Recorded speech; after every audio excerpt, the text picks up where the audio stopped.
Hello, everyone. Today, guys, it's time. Oh, I have so many emotions. I'm about to reveal to all of you my new model. No, I'm not a chair. I'm supposed to be on the chair, but I'm out of the field right now. I'm out of your field of views. Because I'm gonna do the big reveal. We're gonna start from the feet and go all the way to the head. So, I hope you guys are ready. This model that I have yet to show you has been in the making for at least 8 months. 8 months in the making by a really talented artist. It cost me $5,000 to make, but it was worth it. So guys, I guess I gotta show you, right? I gotta show you. So it's time to do the big reveal. We're gonna start with the feet and make our way to the face. Okay, here goes nothing. Okay. Oh my god. Do you guys see that? Oh, I hope you like the feet. Then, oh my god. We're gonna go down. We have the legs. Oh my god. Then the hips. Wow, okay. Girls, contain your orgasm. I know that this is some real killer right there. But this is a fat ass. You're right. God. Then oh my god, look at those big arms. Oh wow. They're so big. What the frick? Like those biceps, yeah. And I guess I can only show you guys my face, right? It's time.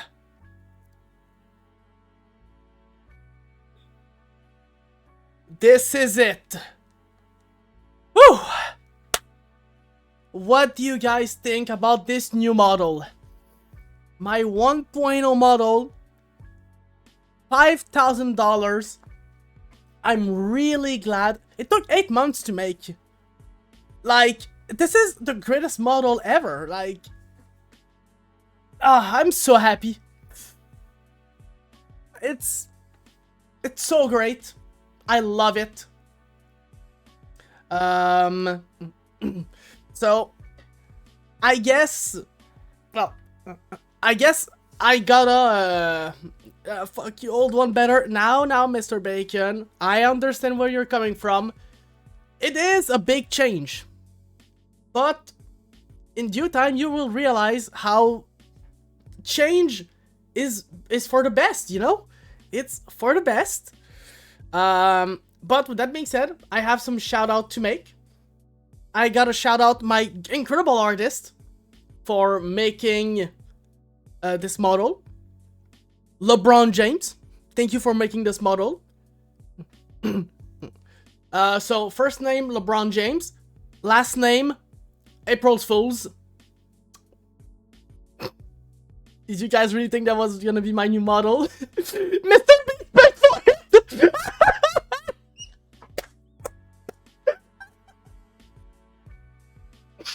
yeah, so, my bad, I lost my composure here. Yeah, so my artist, LeBron James, April Fools, and, I wanted to also thank my sponsor for today, NordVPN, SouthVPN, Opera GX, Opera,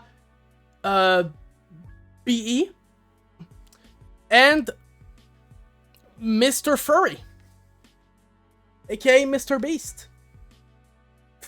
Hashtag no fakes, hold it. Oh yeah. yeah, you're absolutely right, Mr. Bacon. It's also sponsored by Soviet Gym. So, hashtag Ferret Day, guys. And hashtag April Fools. No. So, I know that this... Well, I thought this joke was funny, but there's also some serious in this, because... I did not come dressed like this for just for the meme. I also have news about my real 1.0 model. My 1.0 model is gonna come out in April.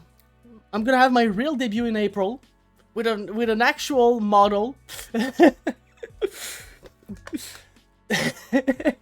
But I think it was a real good April Fool's joke.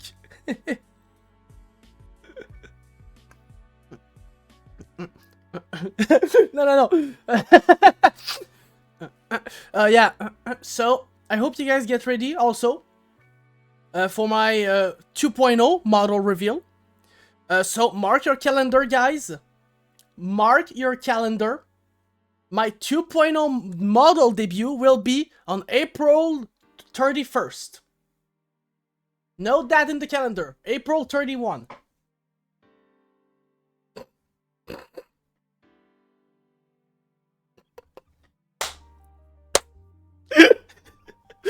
I hope you guys just checked your calendar and realized that day doesn't exist.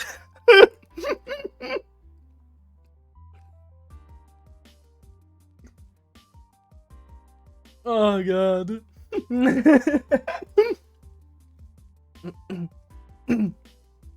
I know where you live, I'm going to watch you. But anyway, hello everyone, how are you all doing today? Personally, I'm doing fantastic. I've been working on this joke for at least a week. And yeah. Ferret Day is March 14. Yeah, I know it is. That's the joke. That's the joke. It's April Fools. Oh yeah. I forgot to mention, since it's April Fools, I forgot to mention I'm joining Nijisanji EN. Because I heard that they have a lot of potential. Like, I heard that their stocks have been going through the roof. It's crazy. What's that? Oh, you don't know about Nijisanji. Oh, my joke is ruined. Okay, okay, so I'm gonna have to explain it, so I guess, yeah, that kills the joke.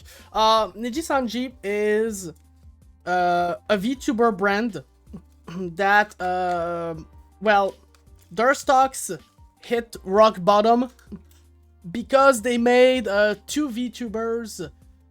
No, wait. The first VTuber quit because of bullshit, and the second one almost ended her own life because of poor, management. Well, she was getting harassed at the job, and they tried to cover it.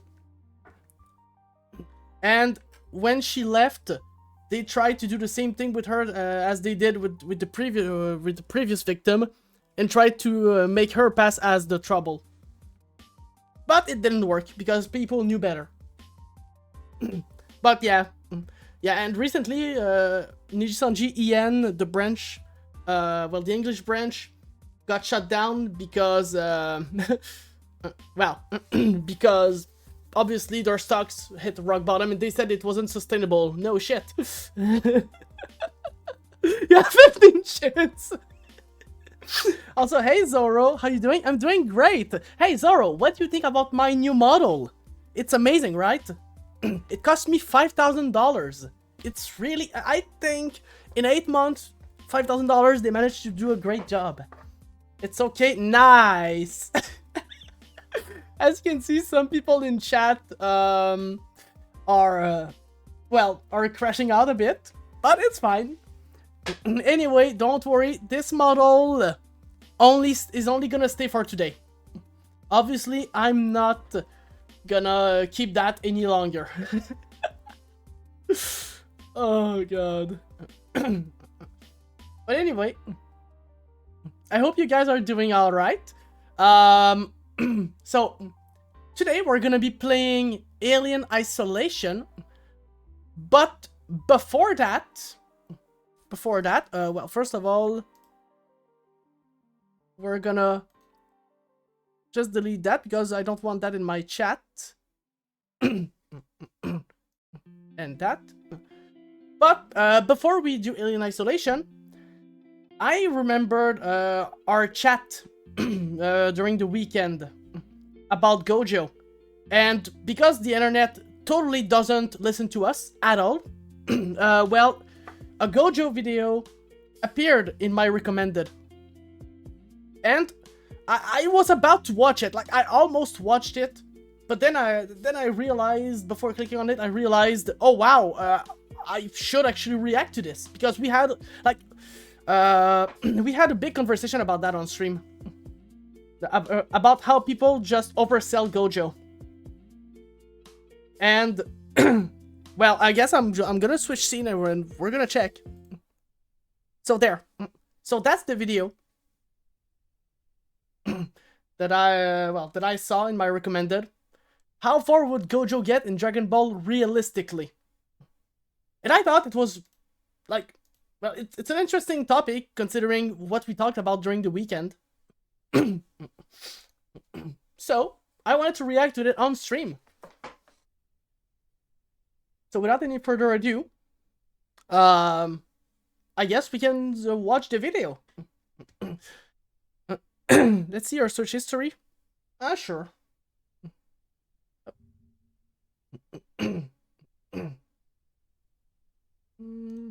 History.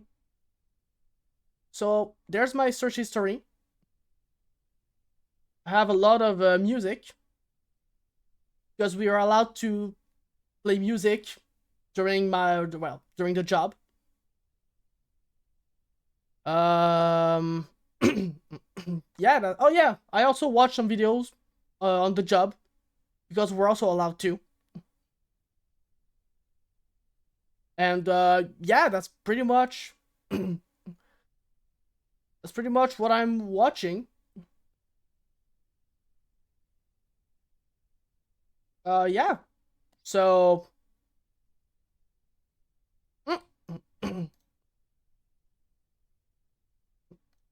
there. But yeah, all right. So let's start with this. I made a lot of content about why Gojo is not the top dog in. Oh yeah. Also, you guys tell me if the sound is too low. Like, from my side, I think it's all right, but it might be too low for you guys. So just tell me if it's too low, and yeah, you know, I'll just make it louder. Shonen right now. Most of the time, however, when I speak of him, I talk about him in a few details, with his adversary usually being so just ridiculously overtuned that his skill set doesn't matter, or just so specifically tuned that his skill set doesn't matter, thus negating a lot of his sort of omnipotent aura that you would normally prescribe him. So in this video, I wanted to do something a bit different. How strong would he realistically be in a series like Dragon Ball, or really any type of battle shonen you may know of? Sure, he does. I don't think he's gonna go far, realistically. Because, well, as we stated during the weekend, any attack... Oh, it's a little low? Okay. There. Yeah, so any attack in Dragon Ball, they can all destroy planets. So what is Gojo gonna do if the planet explodes, right? So, like, in the original Dragon Ball, Goku can... Well, Master Roshi can destroy the moon. So in Dragon Ball Z, they are at least... Everyone is planetary level. So what can he do, right? But I guess we'll see. I don't know Gojo, so I might be wrong. Maybe he goes like... I'm gonna be generous, up to Namek.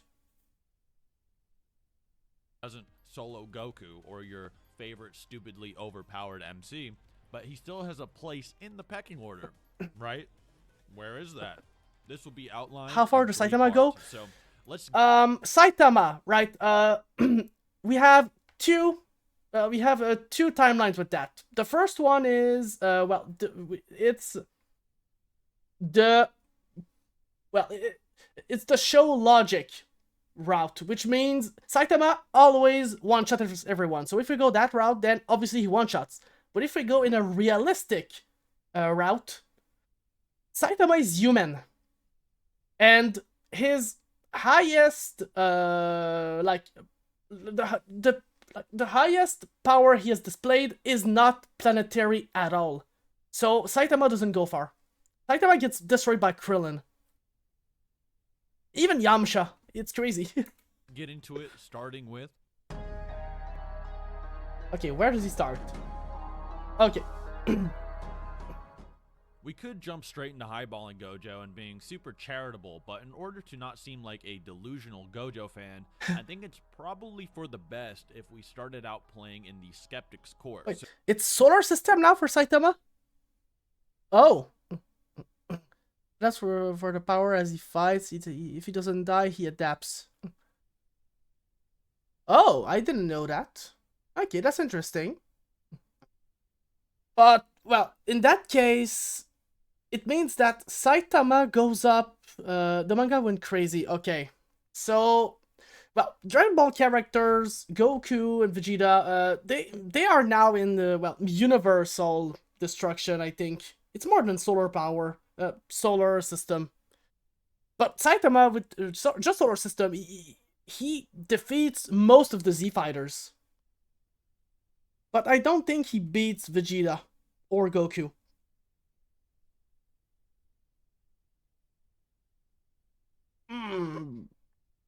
But Gojo doesn't go as far, I think. But we'll see. We'll see what he thinks. Skeptical of Gojo's capabilities, what can he really bring to the table? For speed, you'll find something interesting is that during the Shibuya incident arc, Mahoraga? I don't know Mahoraga. Gojo is essentially jumped by all of his ops and is put in a situation which limits his ability to use his Jujutsu sorcery, the main power system of Jujutsu Kaisen. This was orchestrated by another sorcerer named Kenjaku, who is not only smart enough to manipulate a student with an IQ of over 100,000. Basically, he used a serious punch so powerful that the shockwave left a section of space completely devoid of stars. Oh. Damn. Okay, yeah. I have not read the manga. I'm anime only, so okay, yeah, it goes crazy. It. But at the same time, can yeah, I gotta upgrade. I gotta update. The vast majority of the Shibuya incident down to the minor details 10 days before it even happened. This being against Mechamaru.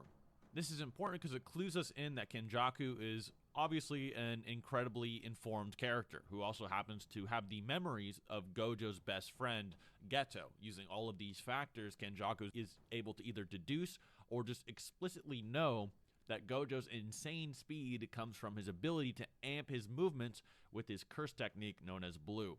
So he takes advantage of this weakness by surrounding Gojo with innocent people, which would die if Gojo used Blue to amp himself, since the literal aura of his technique would kill all of them, kind of like Aizen from Bleach walking through Karakura Town and just erasing people in his general area. This may explain why a character like Mahito might be able to react to base Gojo. This same Mahito then goes on to get completely destroyed by a mentally nerfed Yuji, who is kind of trying to get himself killed, with Yuji's most recent speed feats at this point being a high diff fight with Choso's Piercing Blood, which is at this point in the story vaguely above the speed of sound. This isn't to say Mahito is as fast as Gojo or anything, but to point out the very overt portrayal of base Gojo actually potentially not being as impressive as his full power state. Some might try to backscale the Sukuna fight Gojo all the way to this Shibuya incident Gojo as a mean of discrediting base Shibuya Gojo, and while it's definitely a possible argument to give credit where it's due, Gojo is pretty heavily implied to have gotten stronger over the month training arc the characters had in preparation to fight Mr. Sukuna. However, this doesn't really change much since Gojo should still be vastly slower in that Sukuna fight, and we can see Gojo using Blue around his fist, not to mention even on top of the commentary team for this fight. Gojo using Blue to amp himself seems to be shown during the Sukuna fight as well. and he seems to use it a lot to face him, as well as domain expansions, with domains being stated to amplify your stats in the same way buffs in a video game would. The example JJK used, seeming Thank to you be for a the Final lurk. Fantasy 1 type old RPG, it's safe to say the buffs they are referring to are almost certainly things like attack buffs, defense buffs, and speed buffs. Gojo does seem to have better feats in this Sukuna fight than some probable light speed scaling, which I'll get into a bit later, but if you find that inconsistent, then the only thing you can really fall back on is scaling above various Mach speed statements, such as being stronger than Maki, who reacts to Mach 3 Naoya, or various calcs which put characters at generally around Mach 8 speeds thanks to their interactions with piercing blood from Choso, as mentioned earlier. You could argue this is severe downplay, and a more modest interpretation would be placing Gojo at around lightning timing speeds, with the anime depicting a vastly inferior character speed-wise, Toji Zenin, as dodging Megumi's lightning bolts, or with Kinji Hikari dodging Lightning speed is Kashima's nothing lightning to scoff bolts at. point-blank ranges, or at least moving in relative distance to them in close proximity. However, a skeptical approach to this could just be to say that they are not even necessarily lightning bolts in the traditional sense, and could just be a case of a typical electrical energy being thrown at these characters that's created from cursed energy. Although this is really pushing it, in my opinion, as this is sort of an argument from 2015 people used to use to downplay Naruto. Lightning is just massive electrical discharges, so if you're making an electric blast capable of blasting apart guys who can survive buildings getting nuked, you're probably outputting a discharge of electricity as fast as lightning, if not just a blast of it with just objectively even more energy than a real lightning bolt. In terms of AP, being conservative with your interpretations, Gojo isn't all that fast, but what about his attack potency? How hard or how weak are Gojo's attacks? There are various metas for this, but the big three would be he's fighting guys that can destroy cities, guys who can create islands, or guys who can potentially blow up the planet, with some higher stuff being super edgy, and we'll save that for later.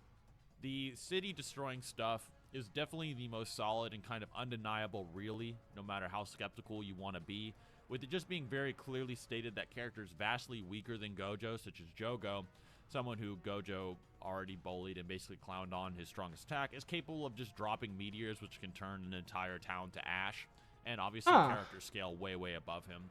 Maybe you could just spin this as just flowery language. Also, great The animation. meteor doesn't seem to be anywhere near that AoE in the manga, as it just sort of acts like a big rock, but the anime seems to be much clearer here that the meteor's natural heat just melting everything in its general area, etc. The island stuff is a bit more self-explanatory, something the community seems to be slightly split on, however, came from the cursed spirit Dagon, the fish-looking guy's domain expansion, in which he created an entire island within it. Domains are a whole can of worms, but a brief summary is that they are essentially like taking the inside of your heart and mind and constructing what amounts to a pocket dimension outside of it. This tends to look from the outside like a big black sphere, whilst inside the terrain is entirely different, and this is where the argument would come in. It is stated that the caster does in fact construct the inside of the domain out of their cursed energy, and this is taken to mean that anything the caster created within their domain, they'd inherently probably scale to, since it was made using their power, so they had enough energy to generate something of that scale.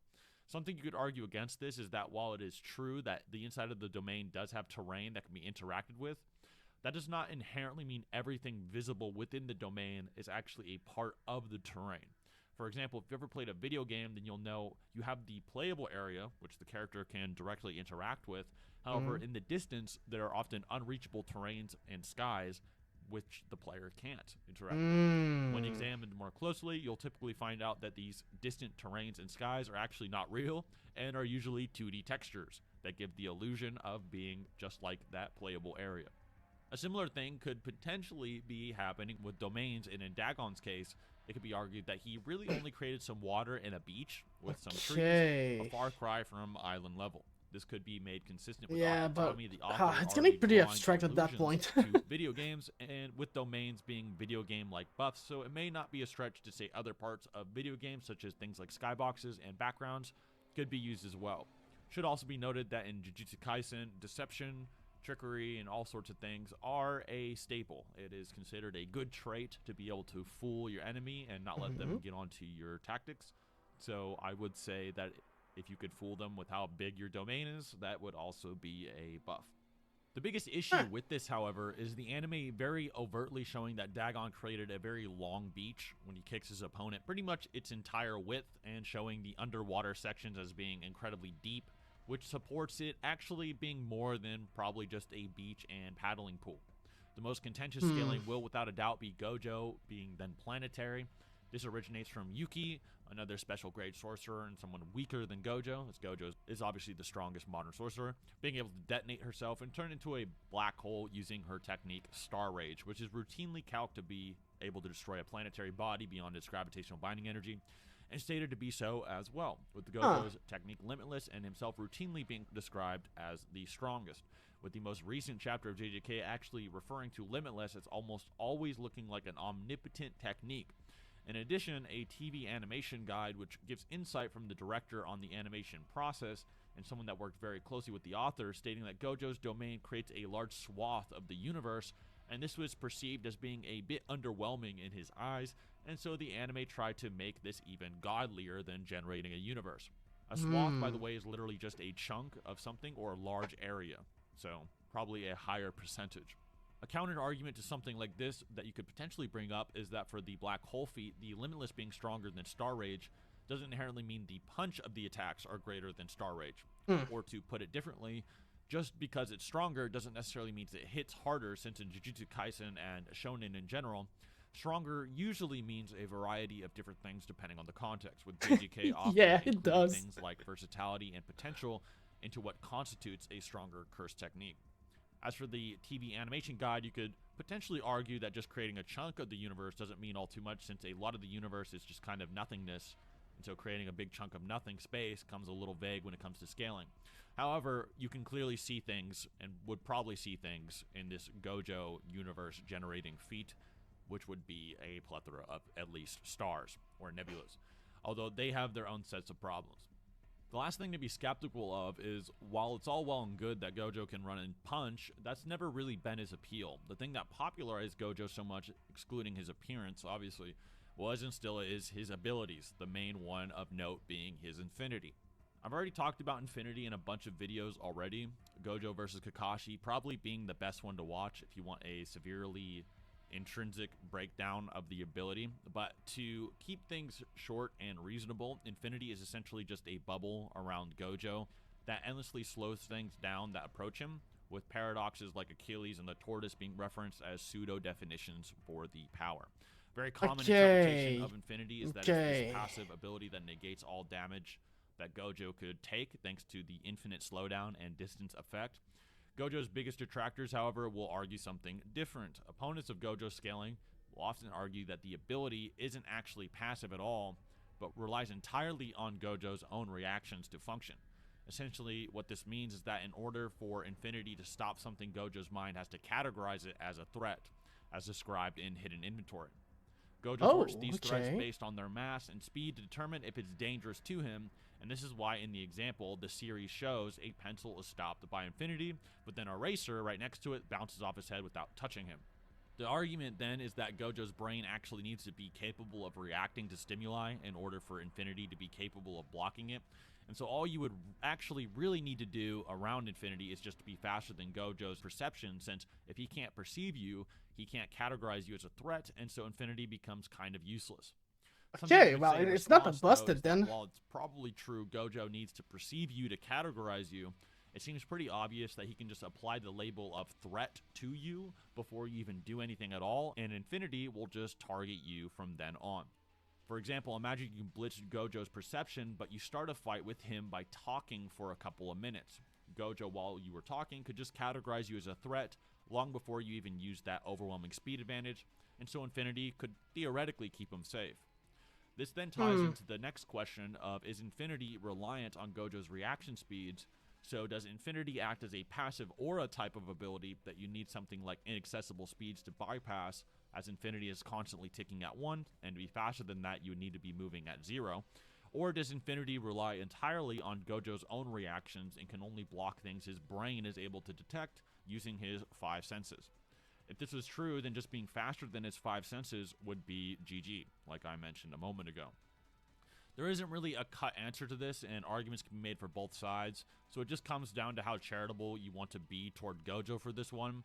The series, to be fair, doesn't imply someone could just speed blitz Infinity ever. Like, you don't ever see anyone just do that for the most part, so it obviously that's sad, is actually. just a bit more fan theory, but it is sort of based on how it's described. Going off of the skeptical line of scaling, though, getting to the point of the video, All right. even the likes of Raditz would probably slap Gojo upside his head, Yeah. his tail, and Gojo would explode. Yeah. The scene would sort of make Start of Z Krillin look immensely overpowered, and Raditz scales multiple tiers above weighted Piccolo during his Saiyan Saga training, whose power level arguably only increased by around 7 or more per day, based on actual objective numbers given to us. Piccolo blows up the moon then in seconds, and vaporizes it instantly upon impact, with the debris hitting Earth also at relativistic to light speeds. Piccolo can't even see Raditz move when he first appears, with Raditz dodging Piccolo's special beam cannon that Piccolo thought should have been undodgeable. In terms of just raw power levels, Raditz in Daizenshu 7 and Toriyama's own mouth is at a level of 1500 when in full stride, probably 1200 when a bit rusty, like Nappa implies with the Cybermen, and characters with levels of 180 and definitely multiple tiers below 260 can also vaporize the moon in seconds and recreate that Piccolo feat from earlier, maybe just not as fast. Characters at 260, like King Piccolo, are multiple times stronger than old Piccolo, who at half power could deal with the likes of Kid Goku post 20-second Budokai, who reached above 180. In the movie Dead Zone, the likes of Garlic Jr. could open up a hyperspace portal into another dimension.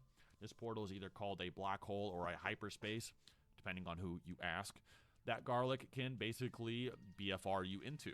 In the movie Power Level Guides, Garlic Jr. is actually pretty much and surprisingly confirmed to be weaker than Raditz, even within the movieverse.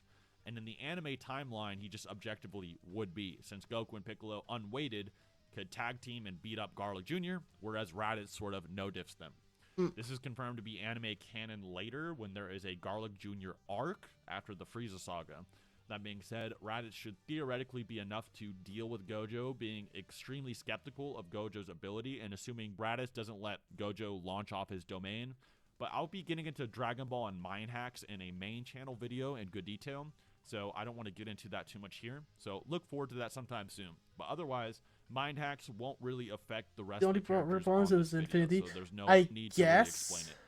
Most of Gojo's cross-verse ops in the skeptical category would look something like the Naruto Akatsuki, the Bleach Espada, many of whom can ignore Infinity, out mind hacks, or just straight up exist to raise Gojo.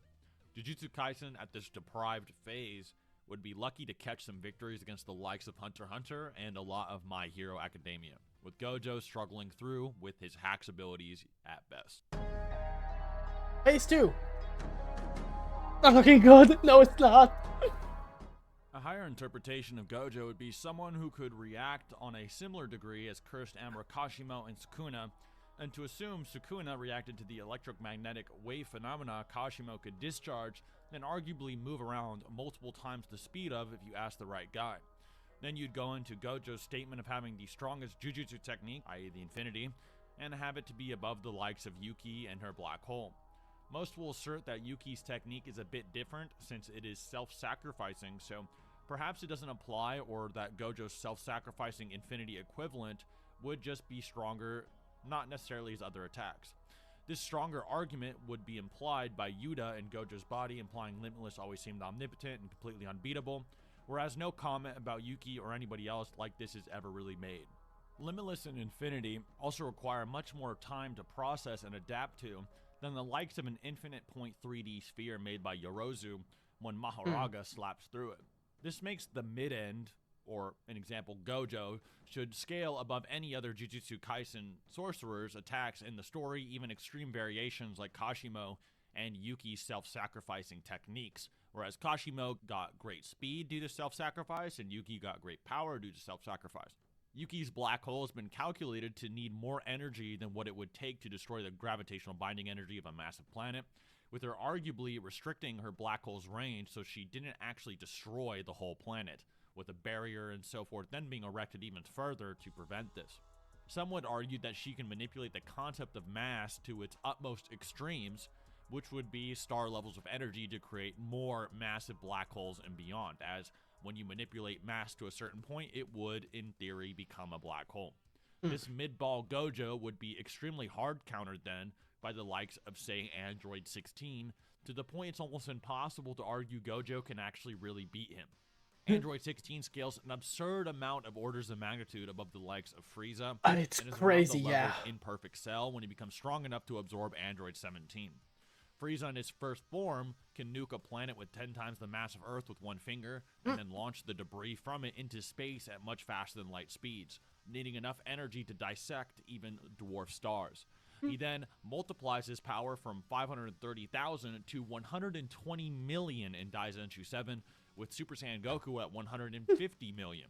Goku, Piccolo, and Vegeta then all trained for years to surpass guys who can no-diff Super Saiyan Goku in theory.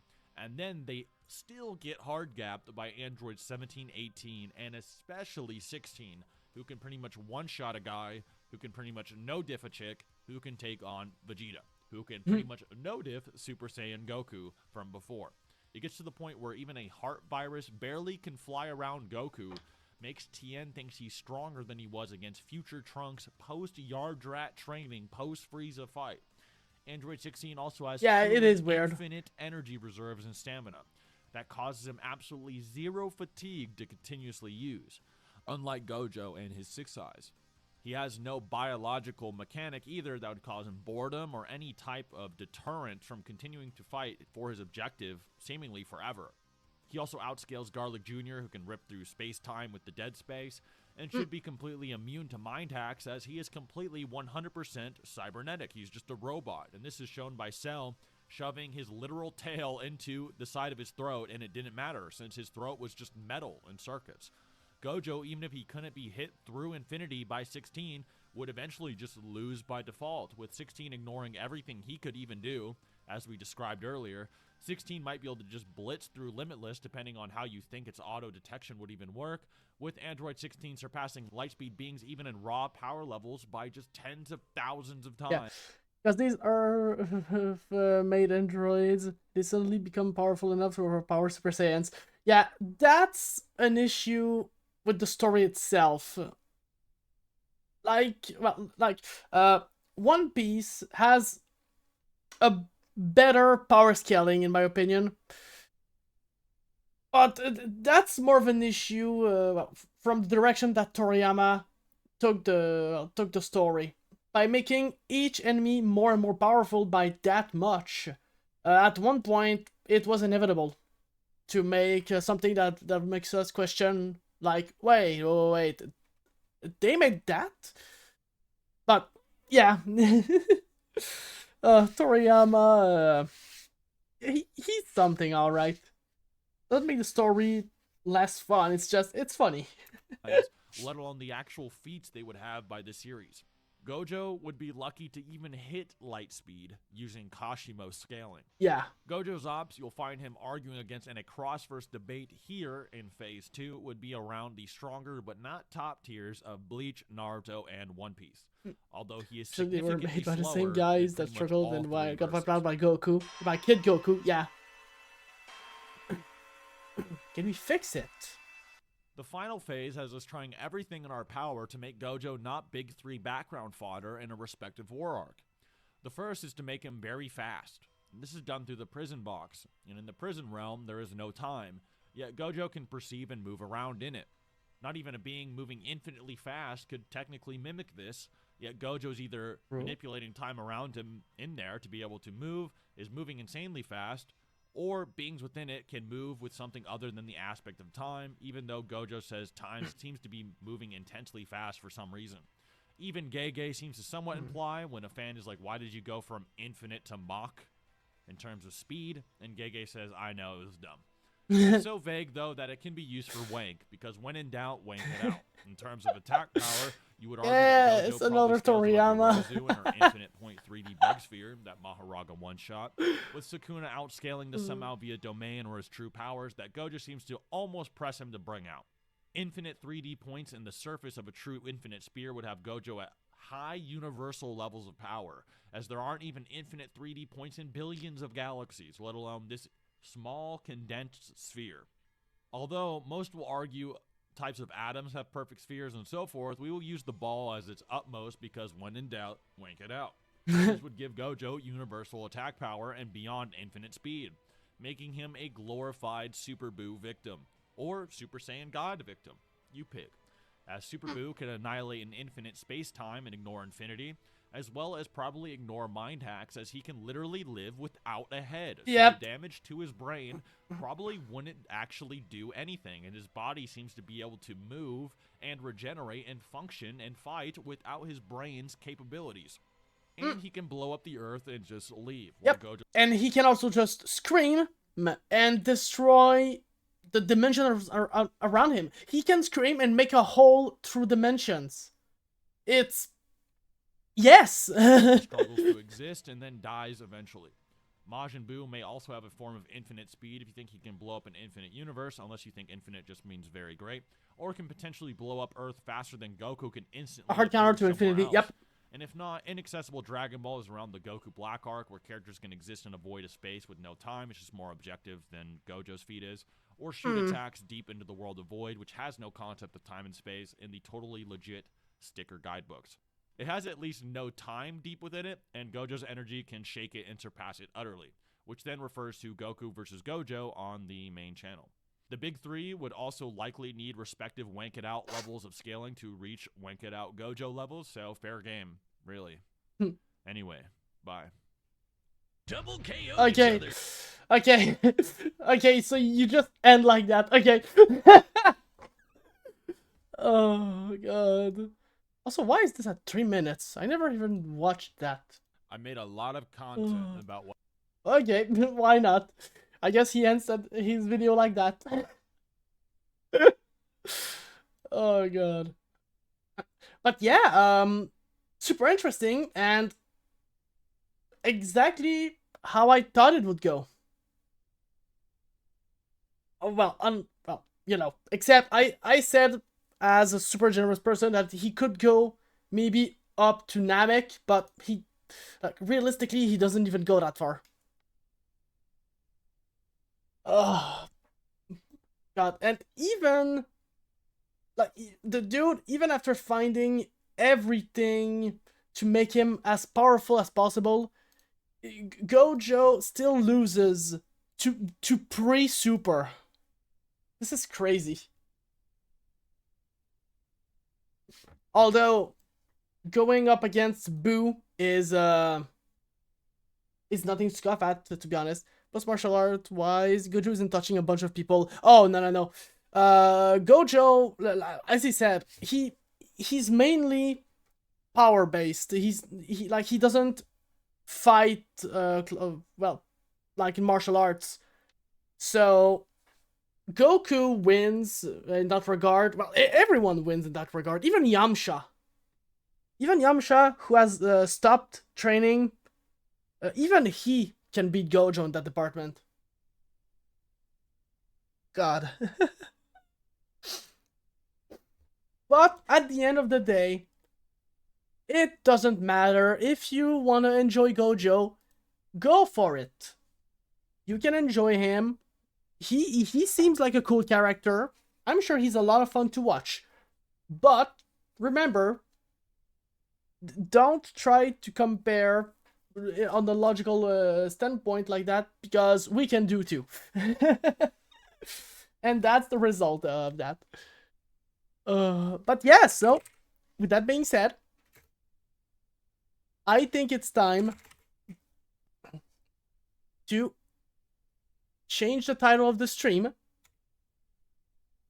And, I mean, do what we came here to do.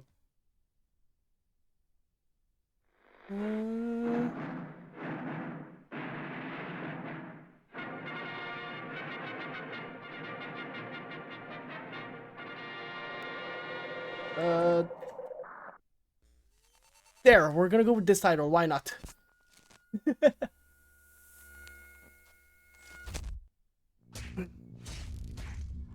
Alright. Now, please, OBS. OBS, come on. There we go. Alright. Alien isolation. We should be near the end, I think. I think we're near the end. We have the Iron Torch. We have our guns. I think we have everything.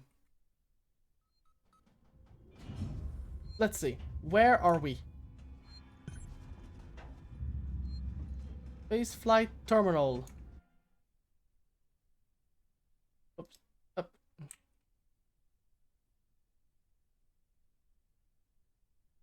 Okay. Wait. Do I come from this? No.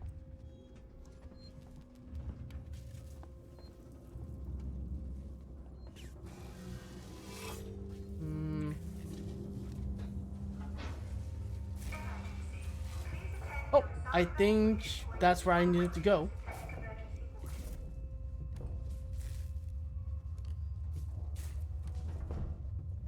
Never mind.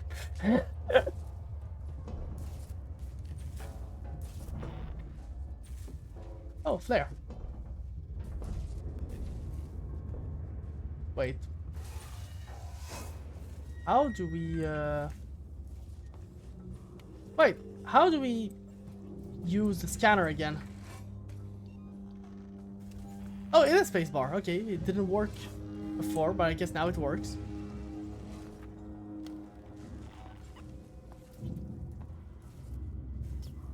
Oh, wait!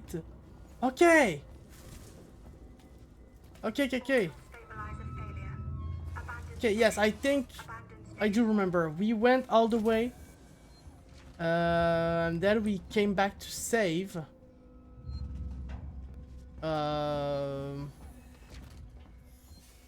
So I guess we don't have a choice. We gotta go back, I guess.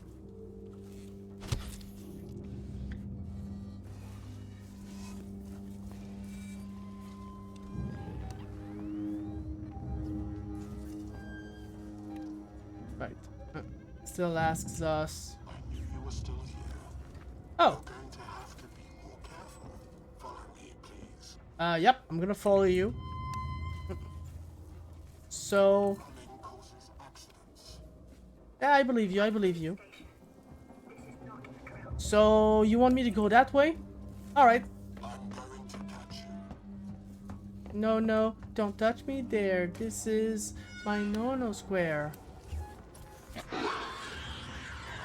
Hello?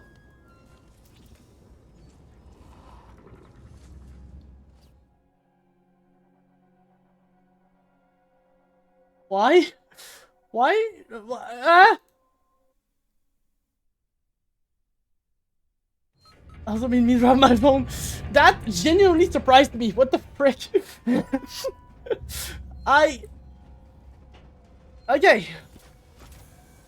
I wouldn't say it scared me, but it did make me jump. God. I did not expect him to be there. Yep, shutdown time, I guess. Okay, he's there. Can't hide forever. Come with me, please. Although I feel like if I shoot, I have a Ask me about Sylvester. I have a Molotov, so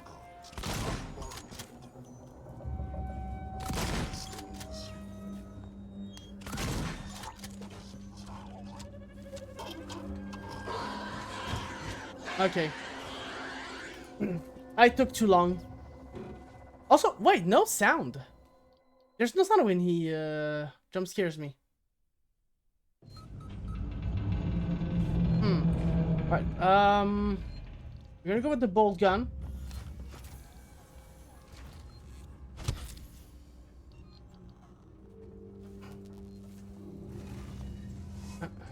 Since it seems like the xenomorph is just here. Whatever we do, we aggro him, so we're gonna make that quick.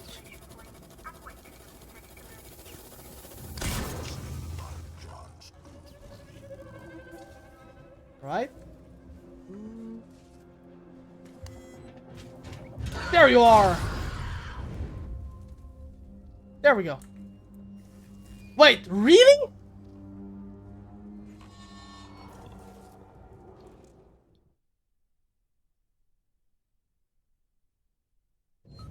It usually works. Huh. Oh, God.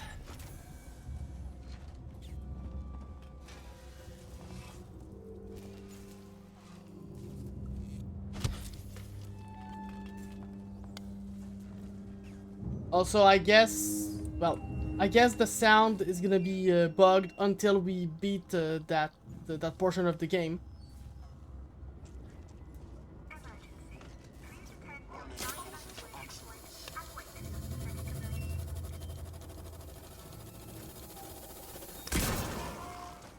Alright. Gonna take a step back. There. We did it! First try! I swear. Trust.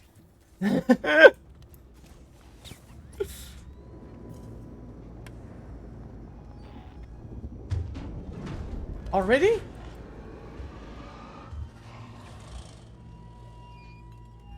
That's not fair.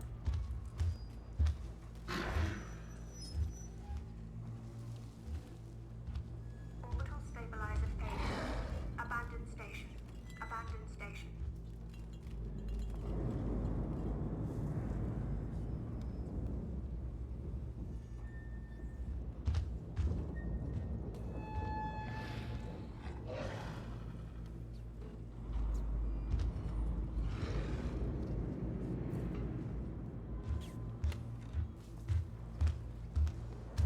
You don't see me.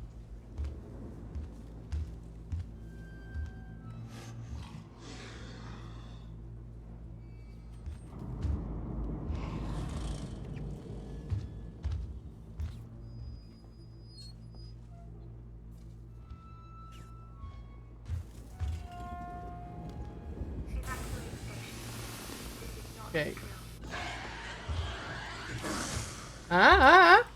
Yeah, that's what I thought, huh? Come on. No, really? Ah.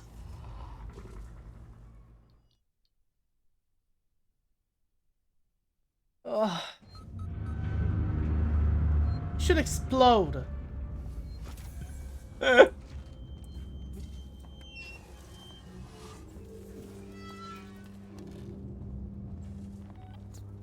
Right, but now it was closing the distance for a short burst attack. Yeah, it was. Although, wait, but it's asking me to go in there. But oh wait, oh I think I have to access the PC. I think that's what it is.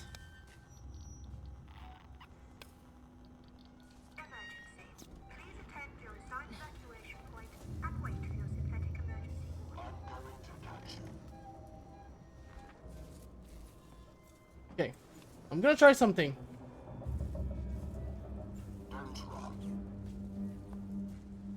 If I do this well.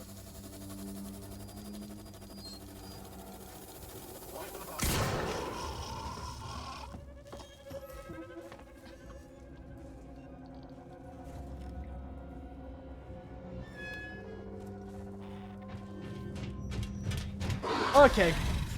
Okay. Hey, also the sound is back.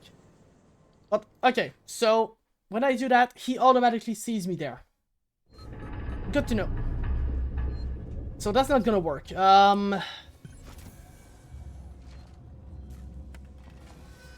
I'm actually gonna have to use my brain.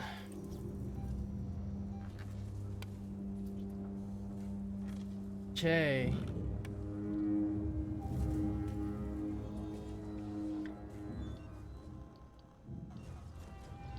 Oh, it does see me from there. Emergency. Please attend your assigned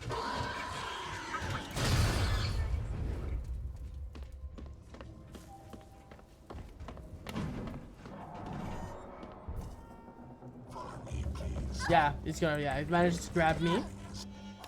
Ugh.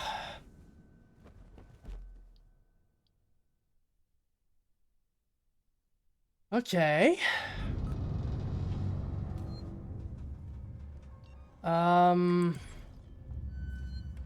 Yeah, out indeed. Wait.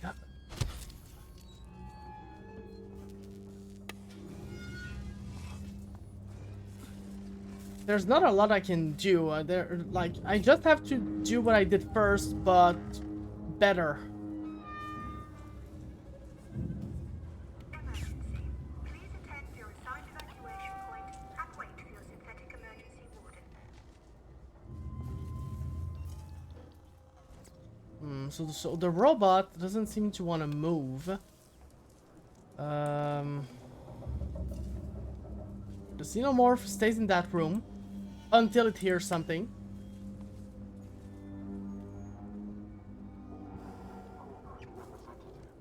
Come with me, please. Good. He saw me. That's good. Exactly what I want.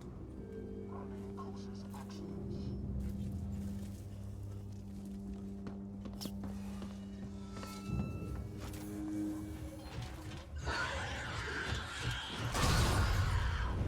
He saw me. Abandoned station. Abandoned station.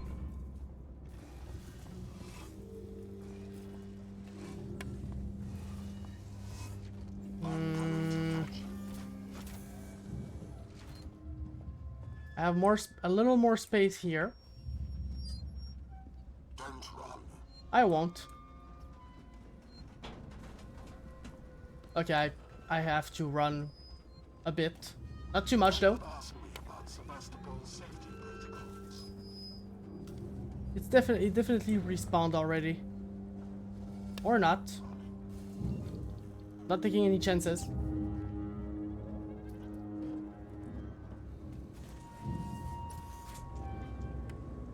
Evacuate station. Yes! Yes! I'm a magician.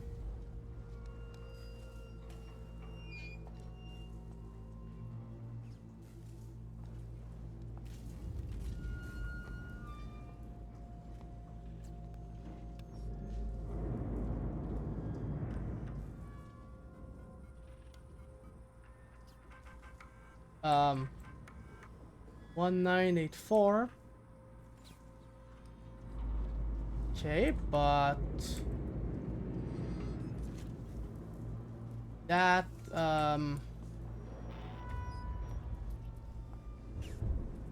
After okay, well I guess I have to use that. Until advised to do so by the orbital emergency convener.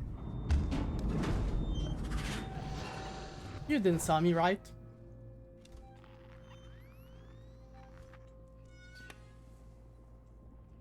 Doesn't seem like he did.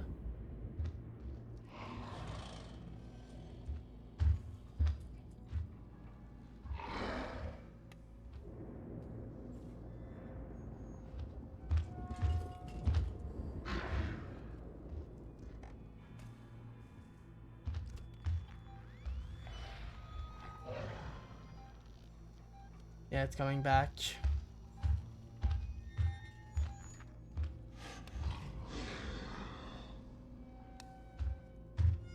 Emergency. Please attend your assigned evacuation point and wait for your synthetic emergency warden.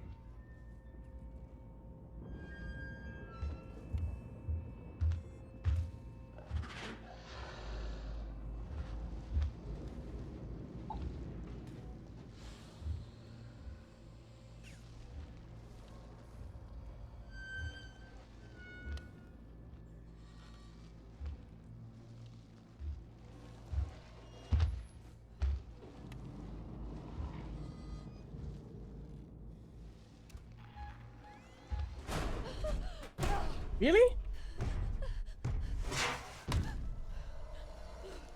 Huh, it simply knew.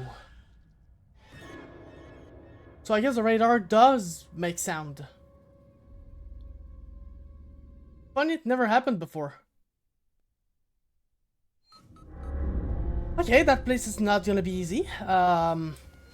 Good to know.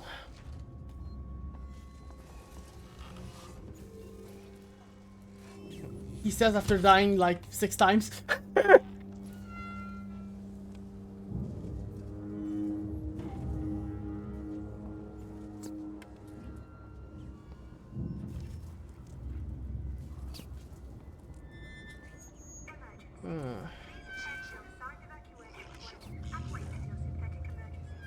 I know I shouldn't, but you're too sexy, my dude. I just had to come see you, you know?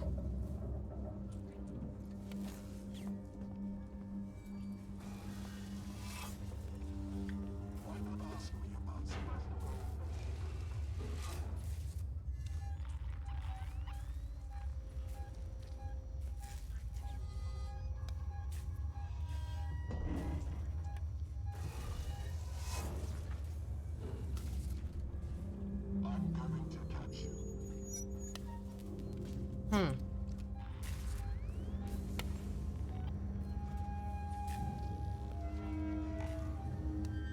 Orbital stabilizer failure.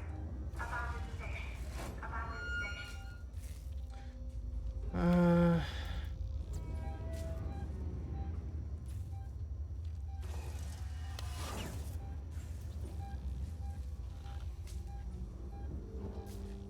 Can kind of see.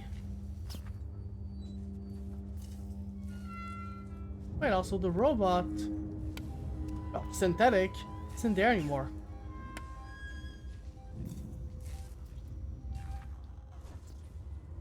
This might be my chance. Wait, I can place that? I can place the Molotov. Evacuate station. This is not the drill.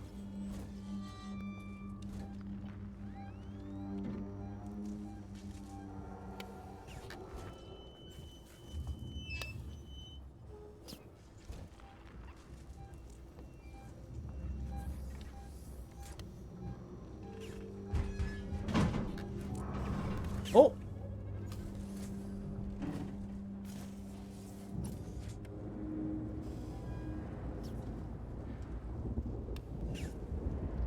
I'm a magician again.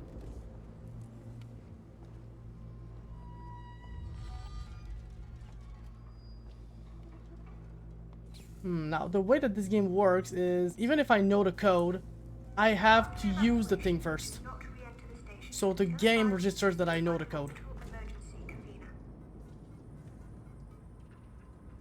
There. 1984.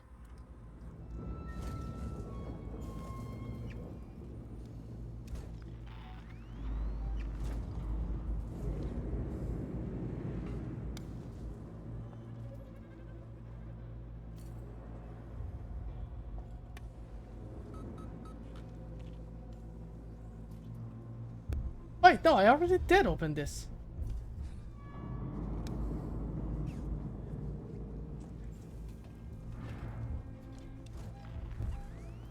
So they're still asking me... Yeah, they're asking me to go there, but from within this room.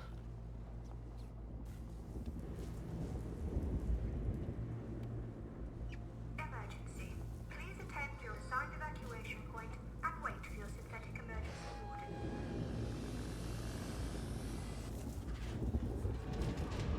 Oh, really?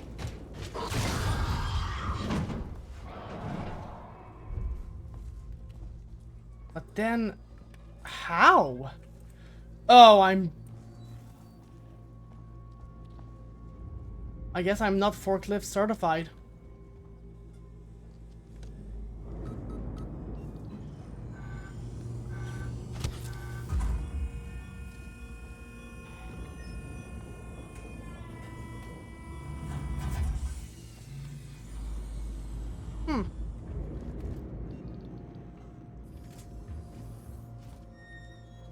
Orbital stabilizer failure. Abandoned station. Abandoned station. He dumb. Well, I dumb mostly because I'm the one that didn't realize. that I could go there.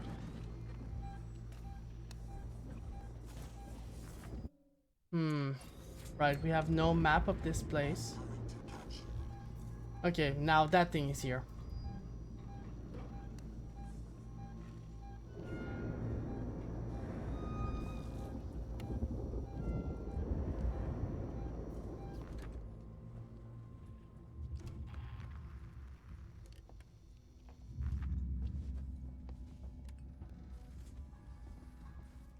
Can't crawl under it. No, I know he can't, but you know, I gotta move at some point.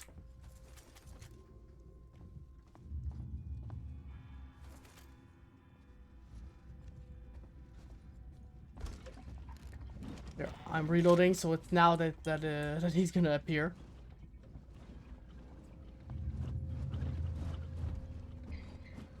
Oh. Ah, damn.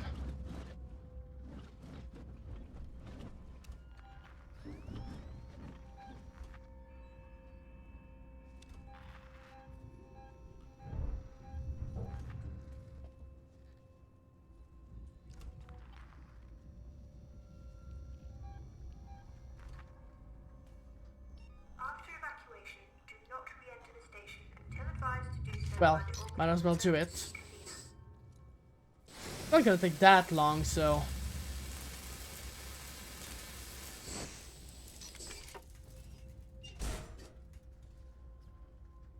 Come on.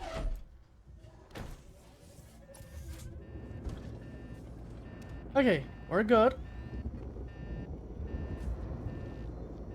Now at this point, I'm scared, but not scared of the monster. I'm scared of dying and redoing everything.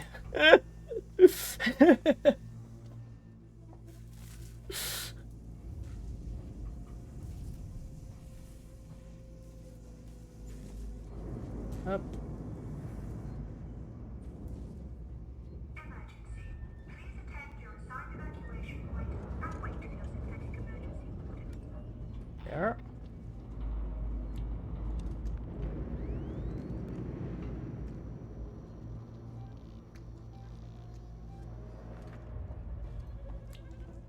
Okay.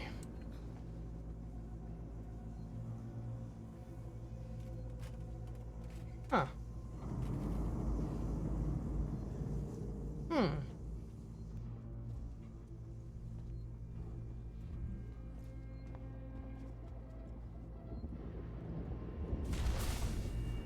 Hmm.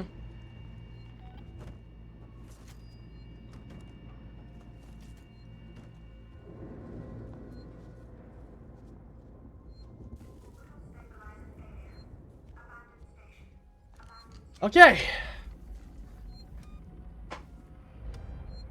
Alright, the stress that I was feeling is gone now. It's gone. Oh. I have a save point.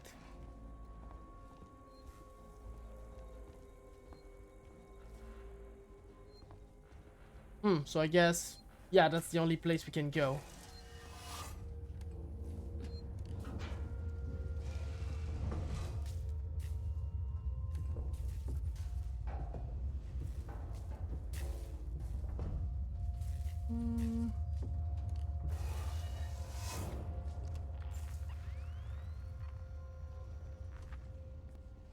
Evacuate station. This is not a drill.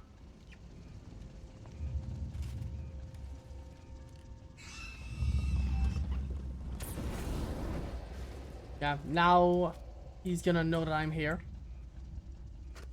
If you're listening to this, and you're on the team, we've sealed the habitation sanctuary. There's one way in, one way out. I've still got raiding parties heading out to loot supplies and weapons, but it looks like we shut it off just in time. I made lemonade. Hello, hello. How are you doing, man? Away from their stations. I've seen a trail of strangled bodies in public areas. So, be aware. Oh, and if you're listening to this and you're not on the team, don't come find us. We will shoot. After evacuation, do not re-enter the station until advised Okay. to do so by the orbital emergency convener.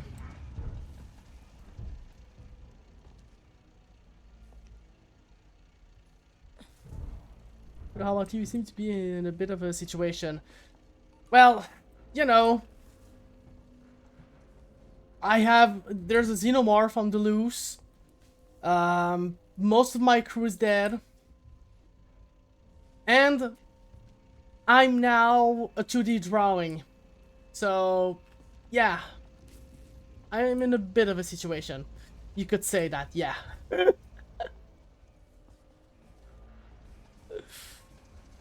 Normal Tuesday. Oh, damn.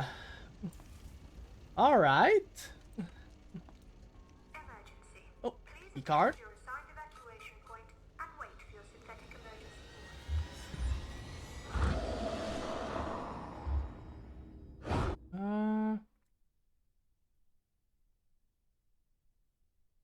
I guess, okay.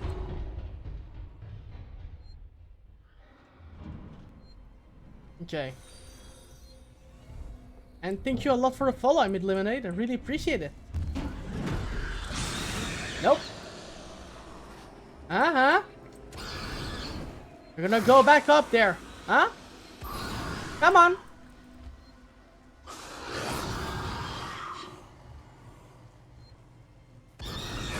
Five. Yeah, he's starting to take a lot more to get rid of. Back away from the tasty human. Yeah! You better back away.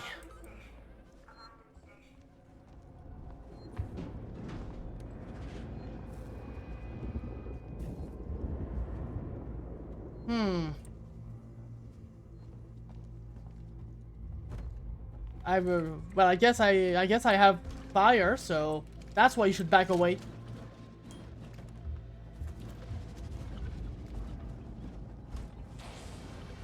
Yeah. I think he saw me.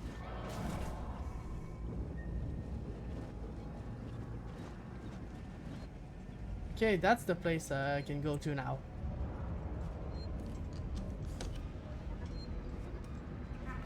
Also, it develops resistance to flamethrower over time. Yeah, I noticed. Because well, the first time I saw it, 3 bursts was all it took. Now I'm at 5 and 6. But it makes sense. It makes sense. Oh.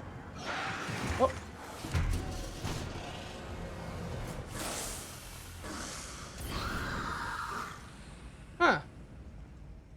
Okay, this is scripted. Got it.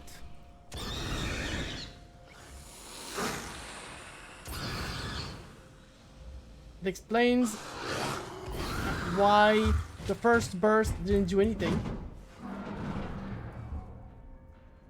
With my 2 hands, I'm so strong.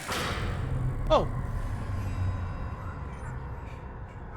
Yeah, the generator that we saw earlier. I knew something was gonna happen about that.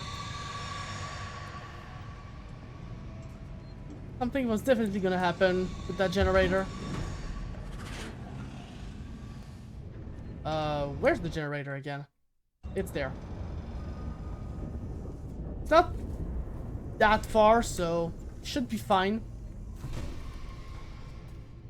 But still gonna be on our guard a little. But that's not a xenomorph making that sound. It's not? Is it the queen of the xenomorph?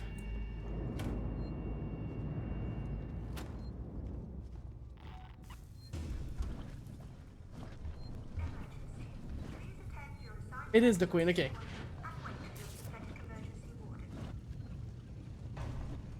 I think I have, yeah, I'm gonna have to wait, I think, because I think it saw me.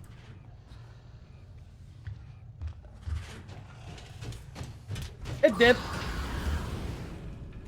Oh, frick. Oh.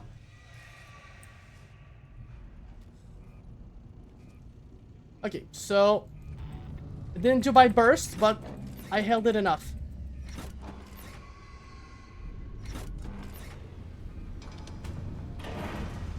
I don't like holding it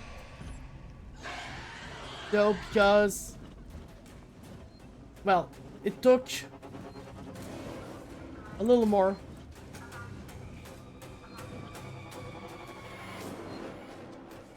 remove Queen from the game. Yeah, well, from what Zoro told me, well, the Queen never appeared in the first game. But I mean, I guess it doesn't mean that she can't make sounds. I guess. But this is too. Oh no. This is the first game. No, the second game isn't released yet.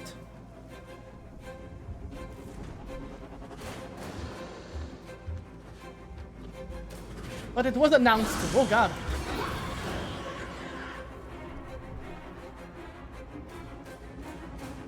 Go on, Ripley. That's cool. Yeah, it is cool. It's a nice touch.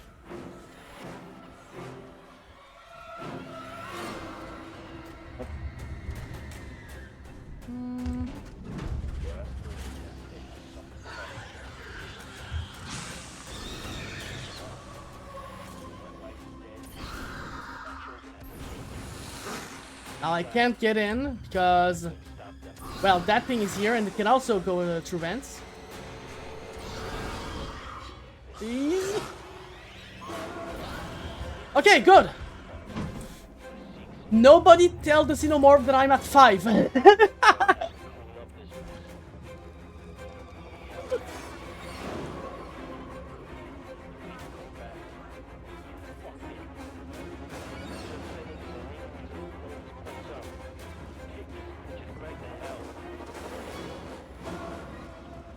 Sebastopol, this is Diane Okay, Verlaine of the Torrens. I am attempting to dock on the tow platform below your spaceflight terminal. We can take survivors.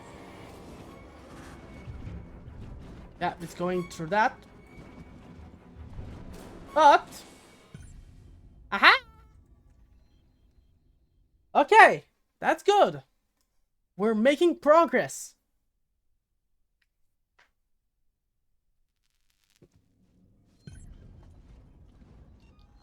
No med kit anymore though. Oh wow, the amount of compound B that we found. Do not re-enter the station until advised to do so There, by we're gonna emergency. build one so we can heal. But ethanol. Damn. I'm gonna wait because I want Molotov. Molotov makes the Xenomorph run away first try. Like the first thing it receives, it runs away. So I gotta be smarter about my item choices.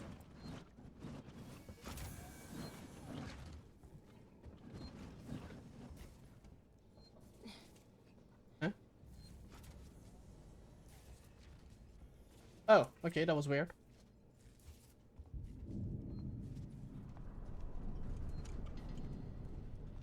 There.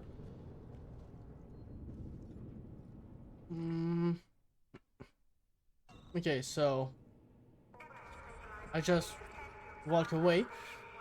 Why do I feel like we're gonna get captured by the Xenomorphs?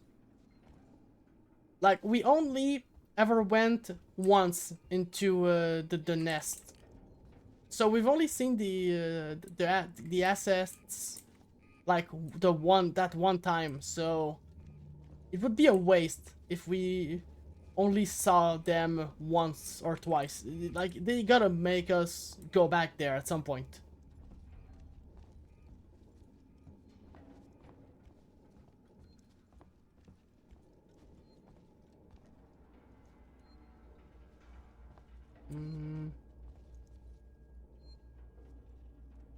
So imagine a facehugger latching on into a Viltrumite.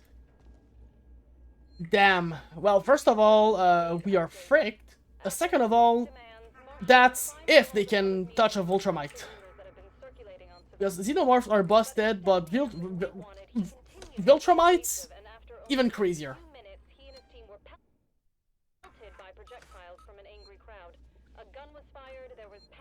Like, Xenomorphs are busted. Like, against us, we can't do anything. But they are still bound by some realistic rules. A little bit. Viltrumites, they don't have that restraint.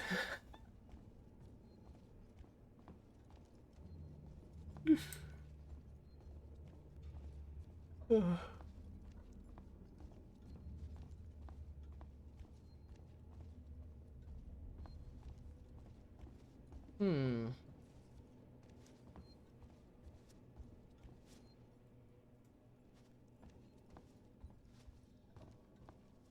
Evacuate station. Please attend to your assigned evacuation point and wait for your synthetic emergency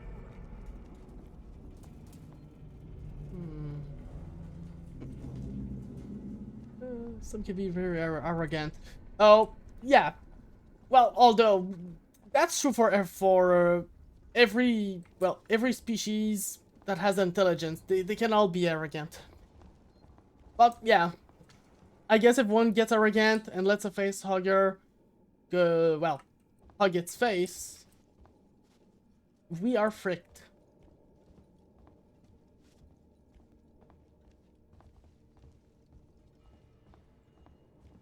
God, I can't wait for the second game. This game is already amazing. I just hope that the second game is not gonna be a flop.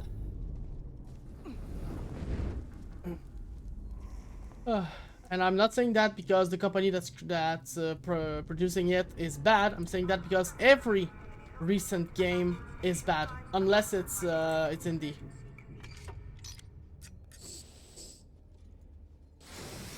First, I won't use them on his parademons before. Oh, right, there was a crossover between DC and the Xenomorphs. Wait, it actually makes sense because both the Alien and DC is owned by Warner Brothers.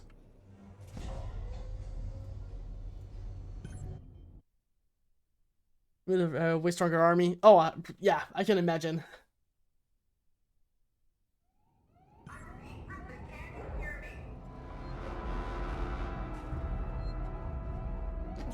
Oh, we're gonna have to go outside. Verlaine, can you hear me? No, really, it's falling Are you apart. close enough for radio contact? I'm Please, here. enlighten me. How could you tell? I need you to check the dog cradle plant quickly. There are two. Should be close by.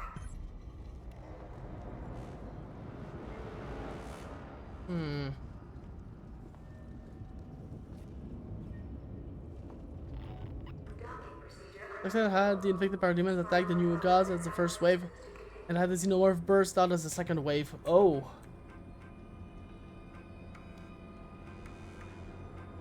Ah, that's locked.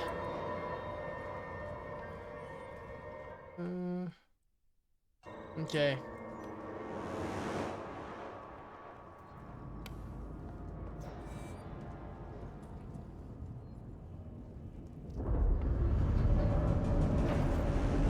ID tag.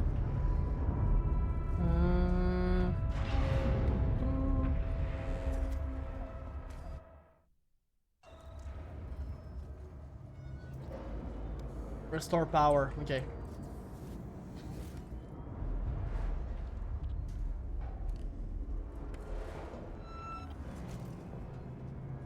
Also, those vents, I don't think I've ever I've ever commented on this, but these vents are enormous.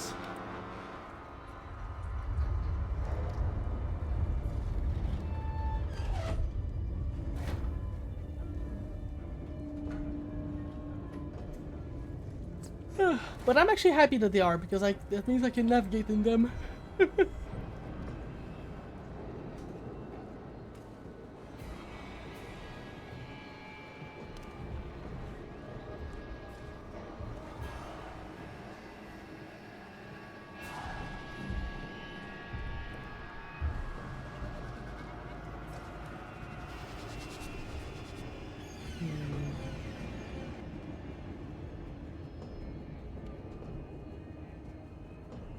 Oh, I just played myself.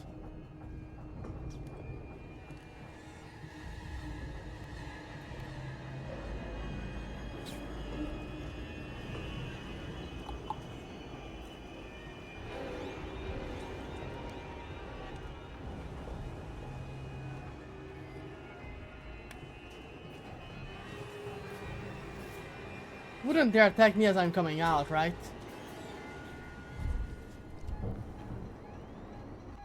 Oh, okay. He trolled and decided to go in the vents. Idiot. Ha! Could you imagine this guy? Oh, wait, I have to activate that.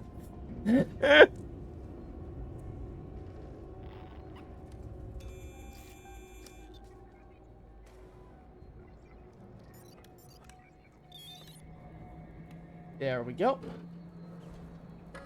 Hydraulics primed.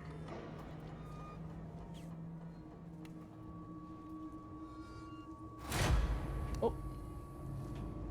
I thought it was the Xenomorph coming out. God, this game is so great.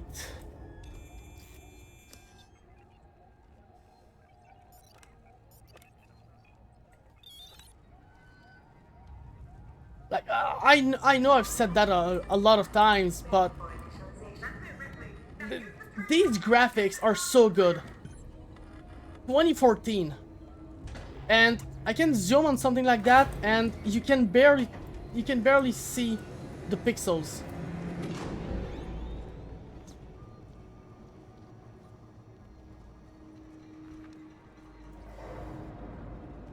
They were really smart with well, they were really smart with the textures.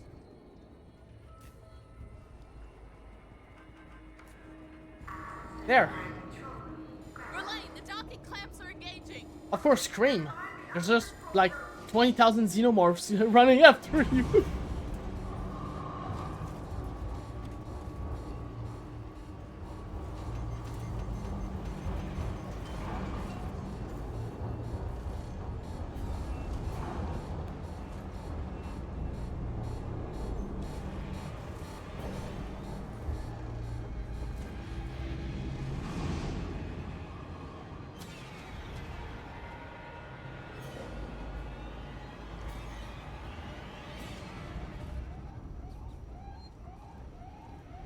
Guess there's another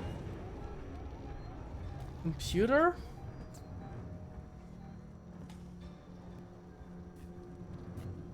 Or not. Oh wait, we probably have to go to the communication tower.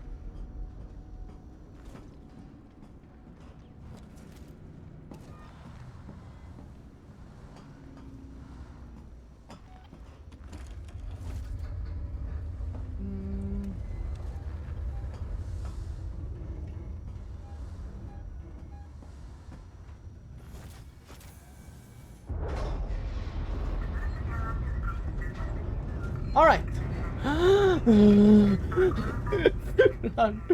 I love doing that. Just saving, you look left and right, and you just sound like you're hyperventilating. Oh god. Verlaine, there is no personnel umbilical. It's long gone. What? Wait, I think I can use the maintenance rig instead.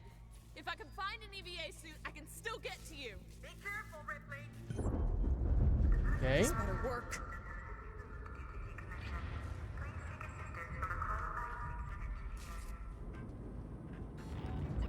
That's it. Okay, so now we gotta get back to where we saw the suits. Which should be easy.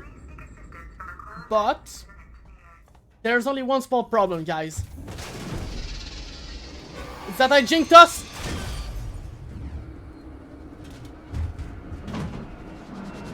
By saying it should be easy, I just jinked us, so yep.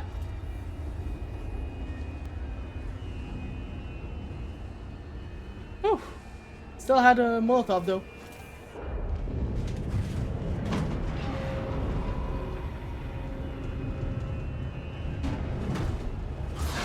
Is you okay?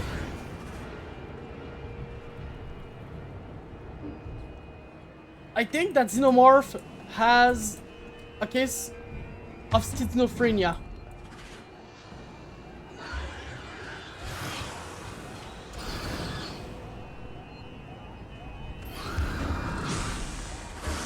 Oh god, the amount! Surely. Did you see Iggy Pilot stream? No, sadly I didn't.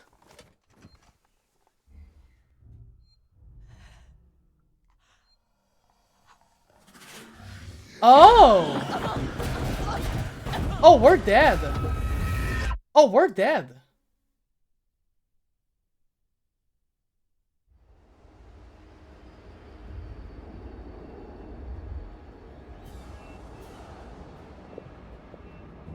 There you go, Iggy Avatar. You need to see it. Whoa, wait.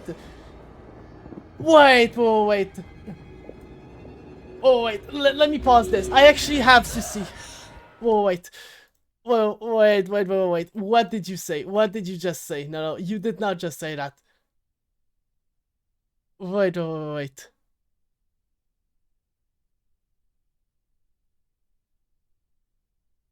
Wait. Up.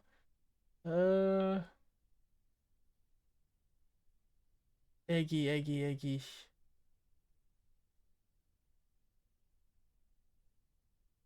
Wait, I think I'm blind. Wait. Okay.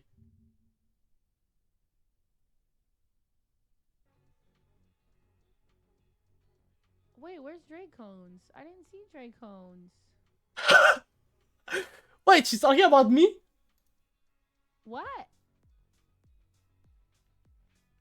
Dracones isn't in chat. Where's Dracones? What Am I is dumb? this? Am I here? Where? Are you April Foolsing me? Yeah, he is not Okay. here. Ah, there he is. What is this? This is Leggy Violet. So pretty. I'm gonna put a heart. New VTuber. You should Alright, also I'm gonna spend check on Viggy's mine. fun I think on mine characters is that he already better, has. to be honest. The W engines that he already has. Oh! Should we spend his boopons? He's not gonna care about the boopons. Oh, he's really far away. I'm not gonna spend the boopons. Come on, Lyric. You think yours is better? What am I checking? Wait, what do you think? Oh, your Dinless account? Is that what you're talking about? Wait, what is happening here? Maybe is this fishing? you I don't should know if I want to do check fishing. my stream. Do I do fishing? Just a I little. haven't done. But I maybe haven't should- did any of the fishing. I honestly thought the fishing event was all over and I couldn't do it anymore. Quickly check my 50, stream. 50. Super important. I Wee. Where?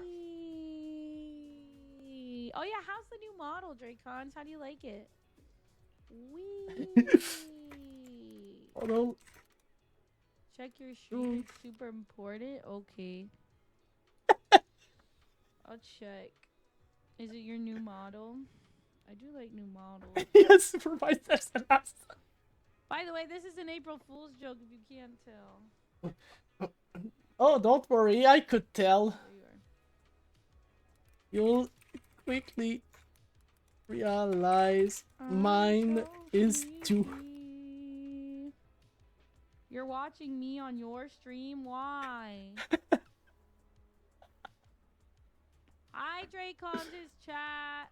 Hi. It's me, Wiggy Lyra. What am I? Don't look at that.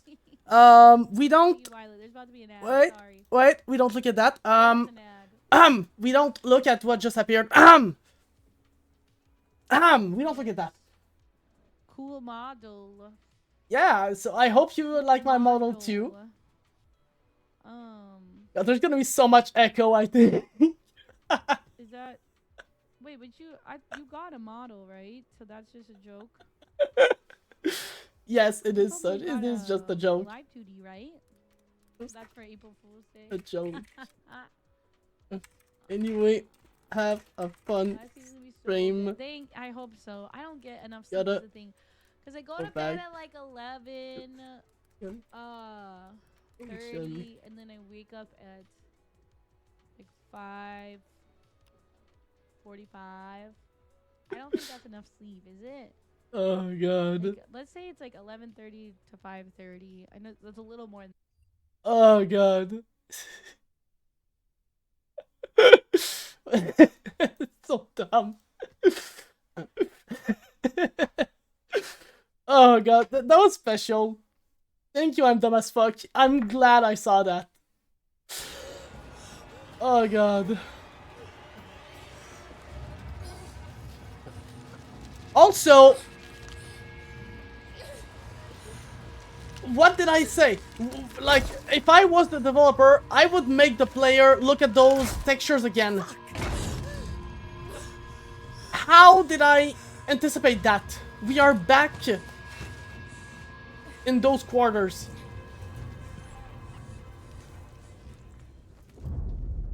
I swear I've never played this before. Well, I did, but I never went that far.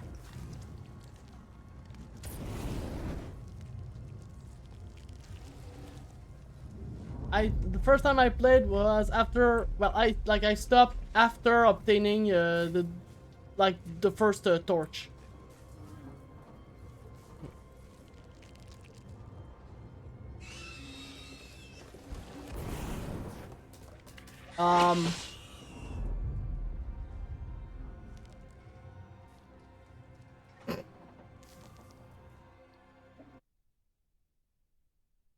Right.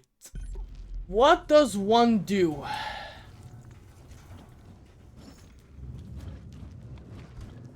Oh wait, maybe we can shoot them.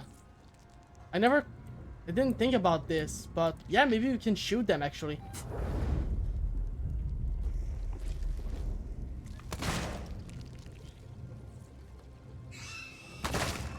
We can, okay. Makes a lot of noise, but it works.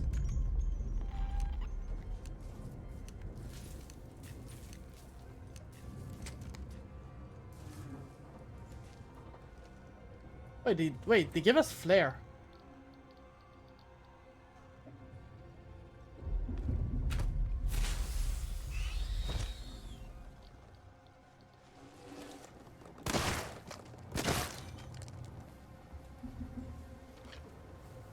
So wait, my health. Why is my health so low? So why is it suddenly so low?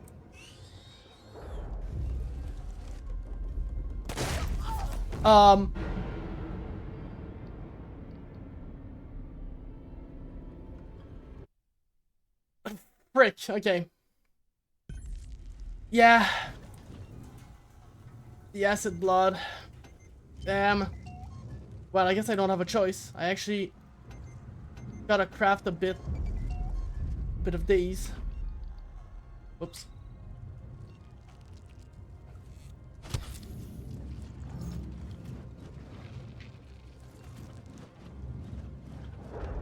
Alright, but the revolver, we're keeping that strat because we need to not use our flamethrower right away. Wait, so...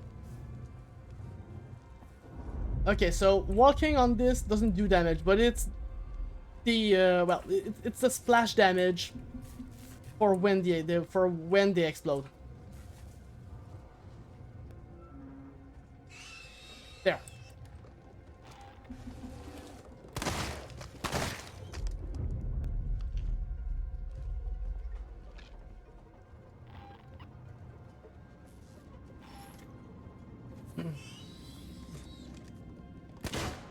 Okay, there we go.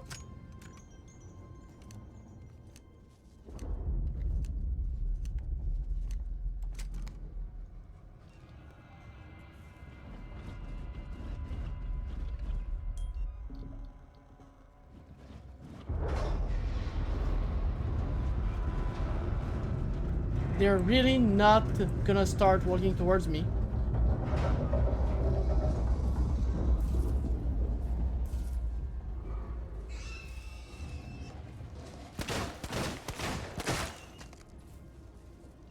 Yeah, not practical in these tunnels. Let's go back with the flamethrower, okay? Yeah, I think we do that.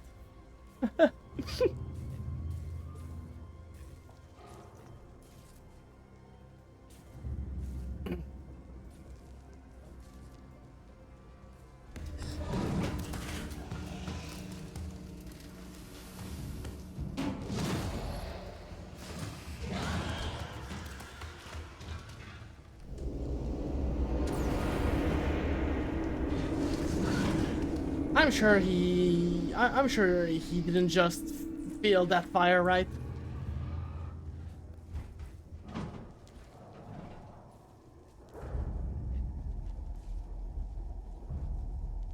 It's funny because that was scripted, so so obviously he didn't sense it, but it's still funny.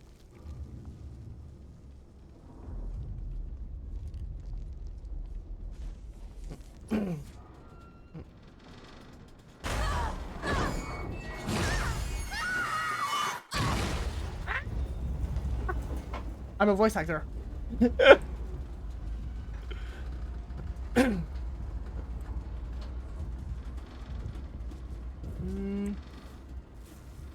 Then it's probably gonna fall.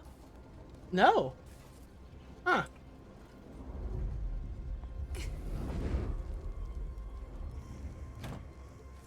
Okay, there.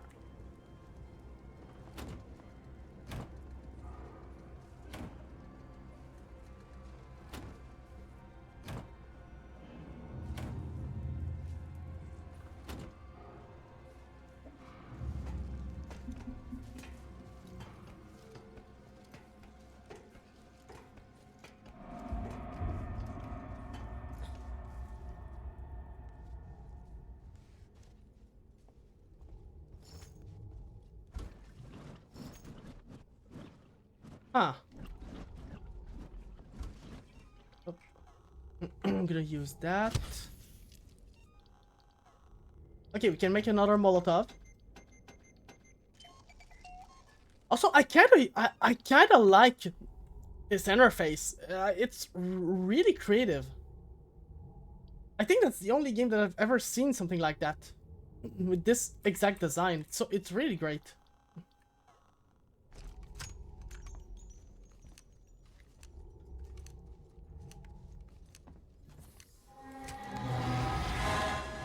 Jesus! Just let me make it through here.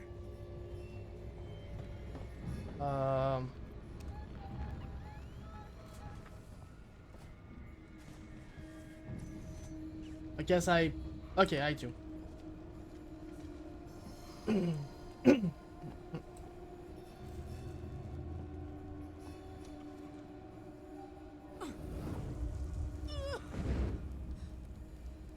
Okay, there's nothing. Or is there? Okay, so there's no timing. This is simply all scripted.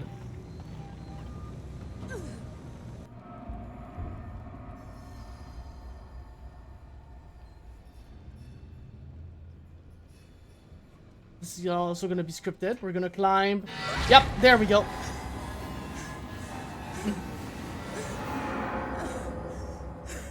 I knew it.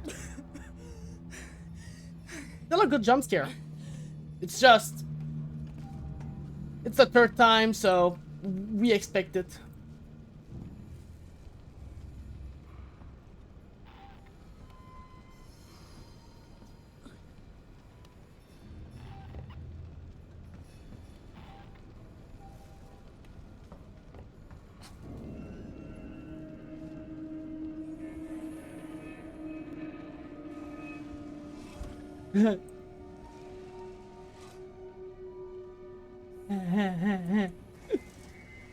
Alright, let's see. Oh wait, okay, this is still destroyed.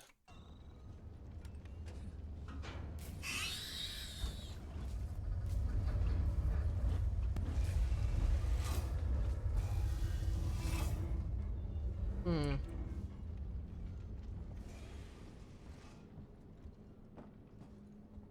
Okay, there's nothing else. Okay. Okay, so this really was the right way to go.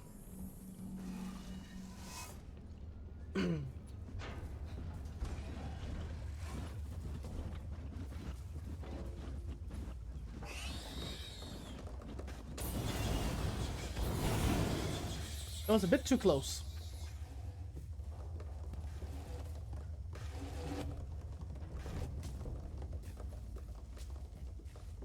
Hmm.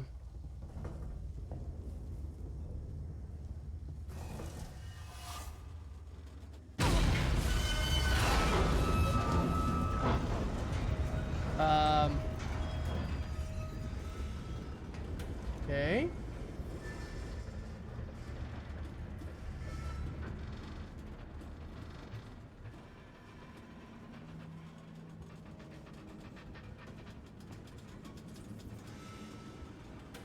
I guess I... Okay.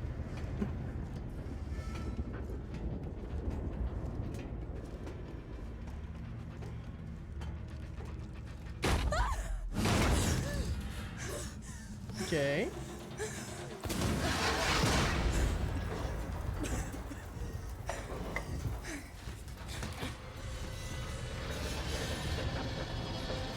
We just loop that.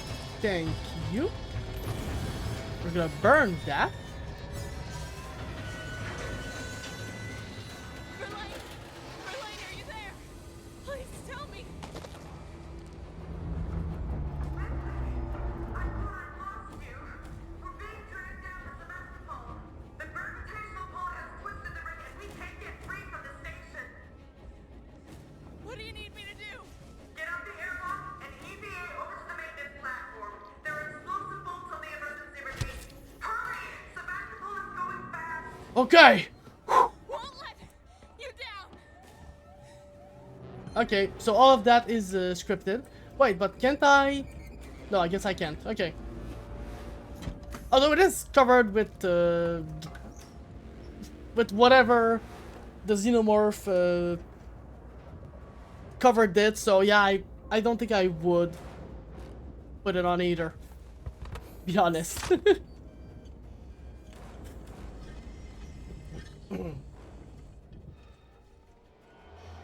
Yeah, resin. Yeah, probably disgusting. Although if I didn't have any other choice, then I would put it on. But you know, there's a brand new suit right next to it. I think the choice is clear.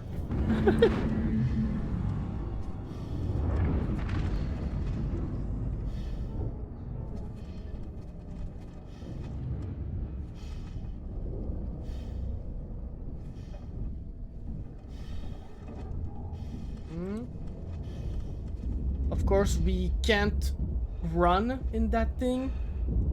It's probably really heavy. Wait, no, we're in space. I'm kind of dumb. A gas giant, so no pressure. Oh, a gas giant. Yeah, it's gonna be fine. I mean, it's the future. My suit can probably, it can probably handle it.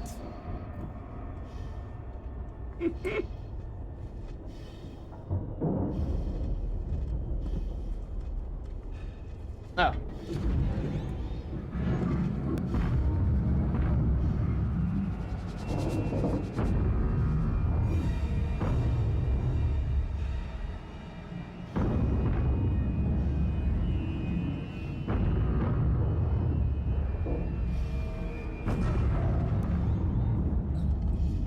Okay. Good.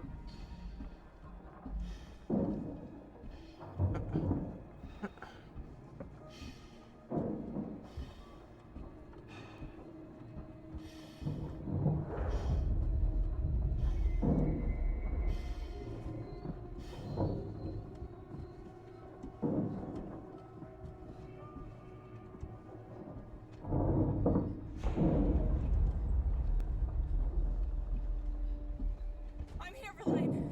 There should be 2 priming mechanisms to unlock the manual release. I see them.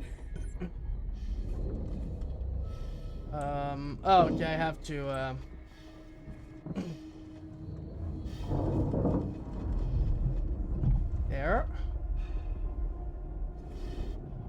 the key card.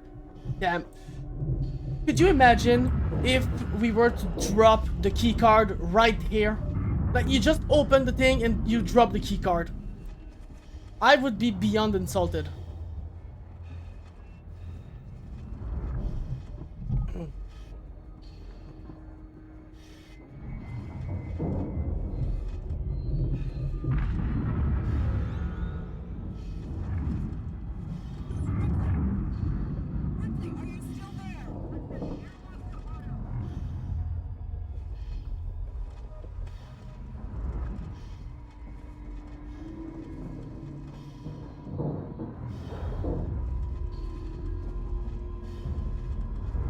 Damn, this is taking a long time.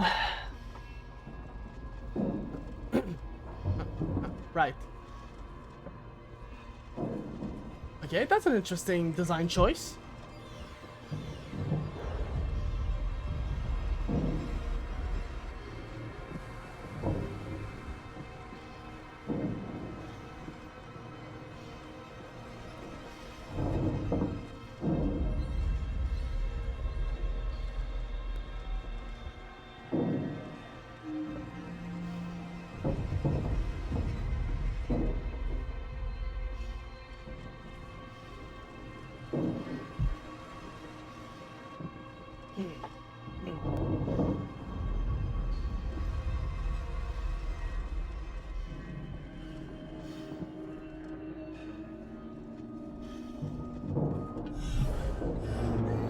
All right.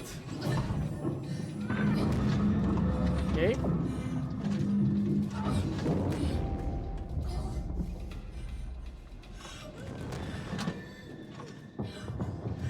Oh no. Oh, you think you're a threat to me?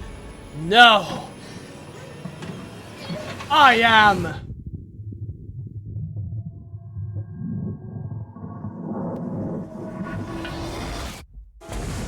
They are so not dead. This is so not the end of the Xenomorphs.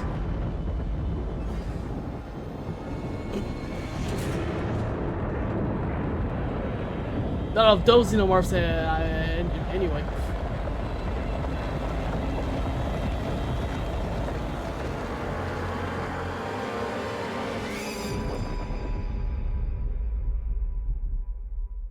Yeah, I think we would have been fine.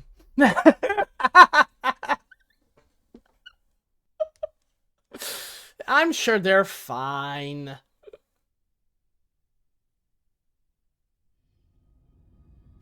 Verlaine, I'm on my way up to the bridge. Oh, and no response. And we're not taking off our suit.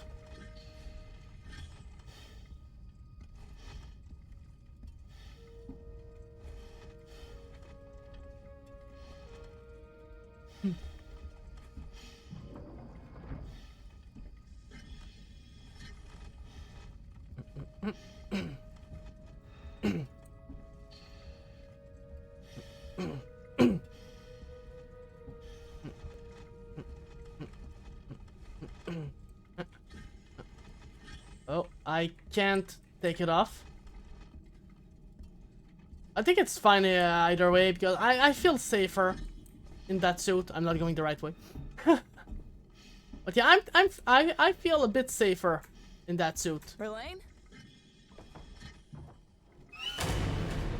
Yep.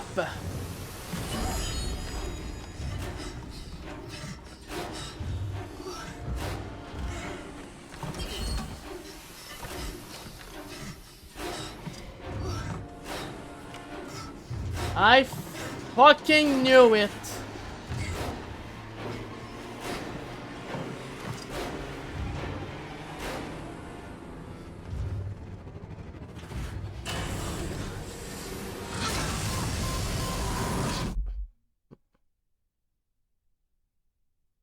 We might have died, but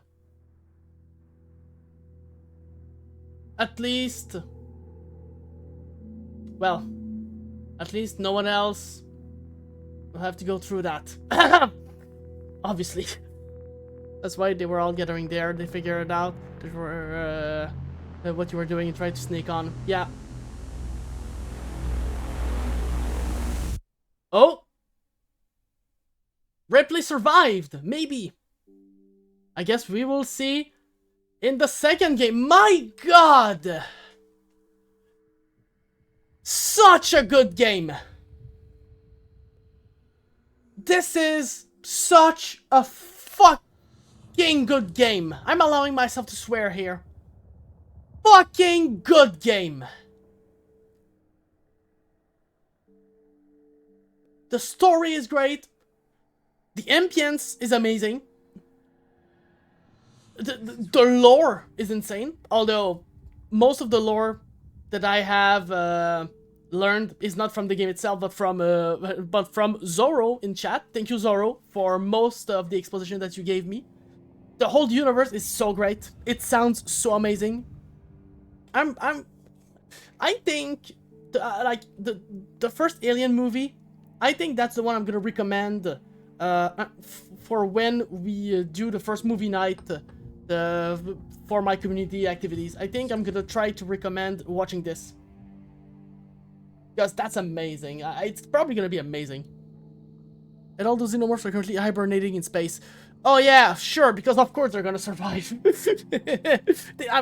survived the vacuum of space, and as you told me, they're all nerves. Like, there's no organs or anything, so they don't need to breathe. So yeah, they're definitely just hibernating.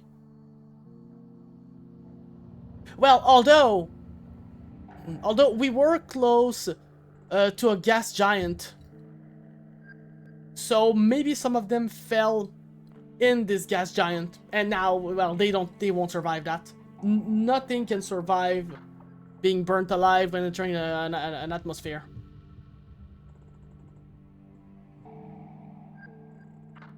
Especially when you have acid blood that combusts under high heat.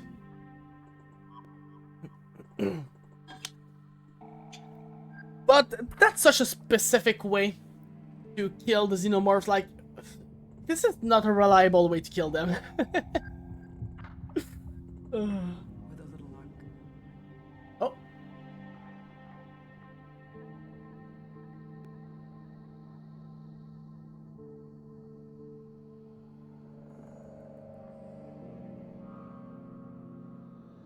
The network will pick me up.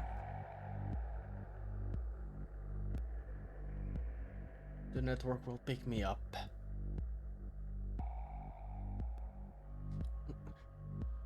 Oh man. This is Ripley.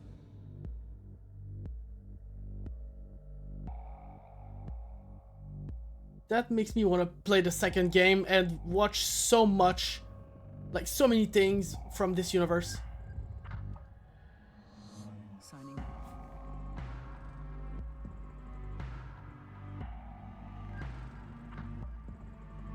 Oh god.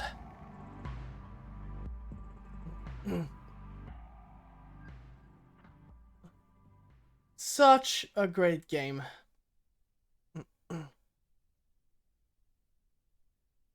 Now, obviously, the game, there are some things that could have been improved a little bit. But that's most horror games when they do that. It's the weapons. Like, the moment you give weapons to someone in a horror game, some of the scare factor goes away because you can defend yourself. That's why there are some horror games just failed because you have weapons, and therefore you don't feel afraid as much. Basically, they slow down their metabolisms to enter cryopreservation and secrete resin-hardened cocoons around their bodies to endure the harsh space travel. Okay, so they were able Okay. So they instinctively did that. I thought they were just like out in space, well, like their whole body just exposed. Man.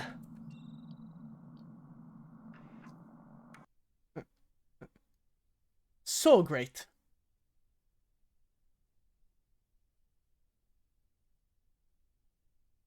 It was really nice. I really enjoyed it. Oh man. So yeah, like I said, I cannot wait for the second game. They don't display life signals, so anyone that finds them will think they're already dead. Either that, or they won't know what it is. But in any case, they're gonna bring it inside their ship, and the same thing will happen. That's a shame. Okay, so that actually makes me wanna check some stuff. I wanna check some stuff about Xenomorph on YouTube. Considering I have... Wait! We finished an hour before I have to end stream. My god, we have an hour to kill. I did not expect... I thought the ending would last a bit longer.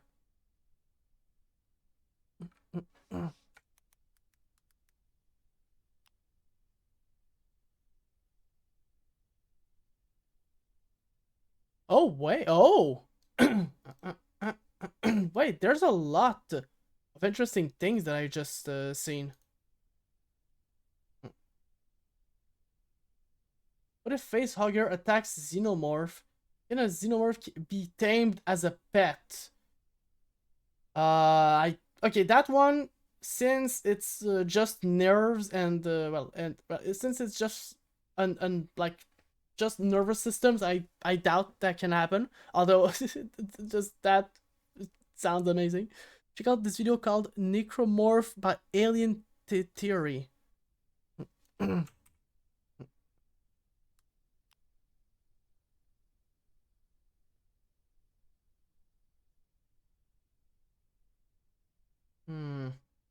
I'm gonna type the... I'm gonna type that.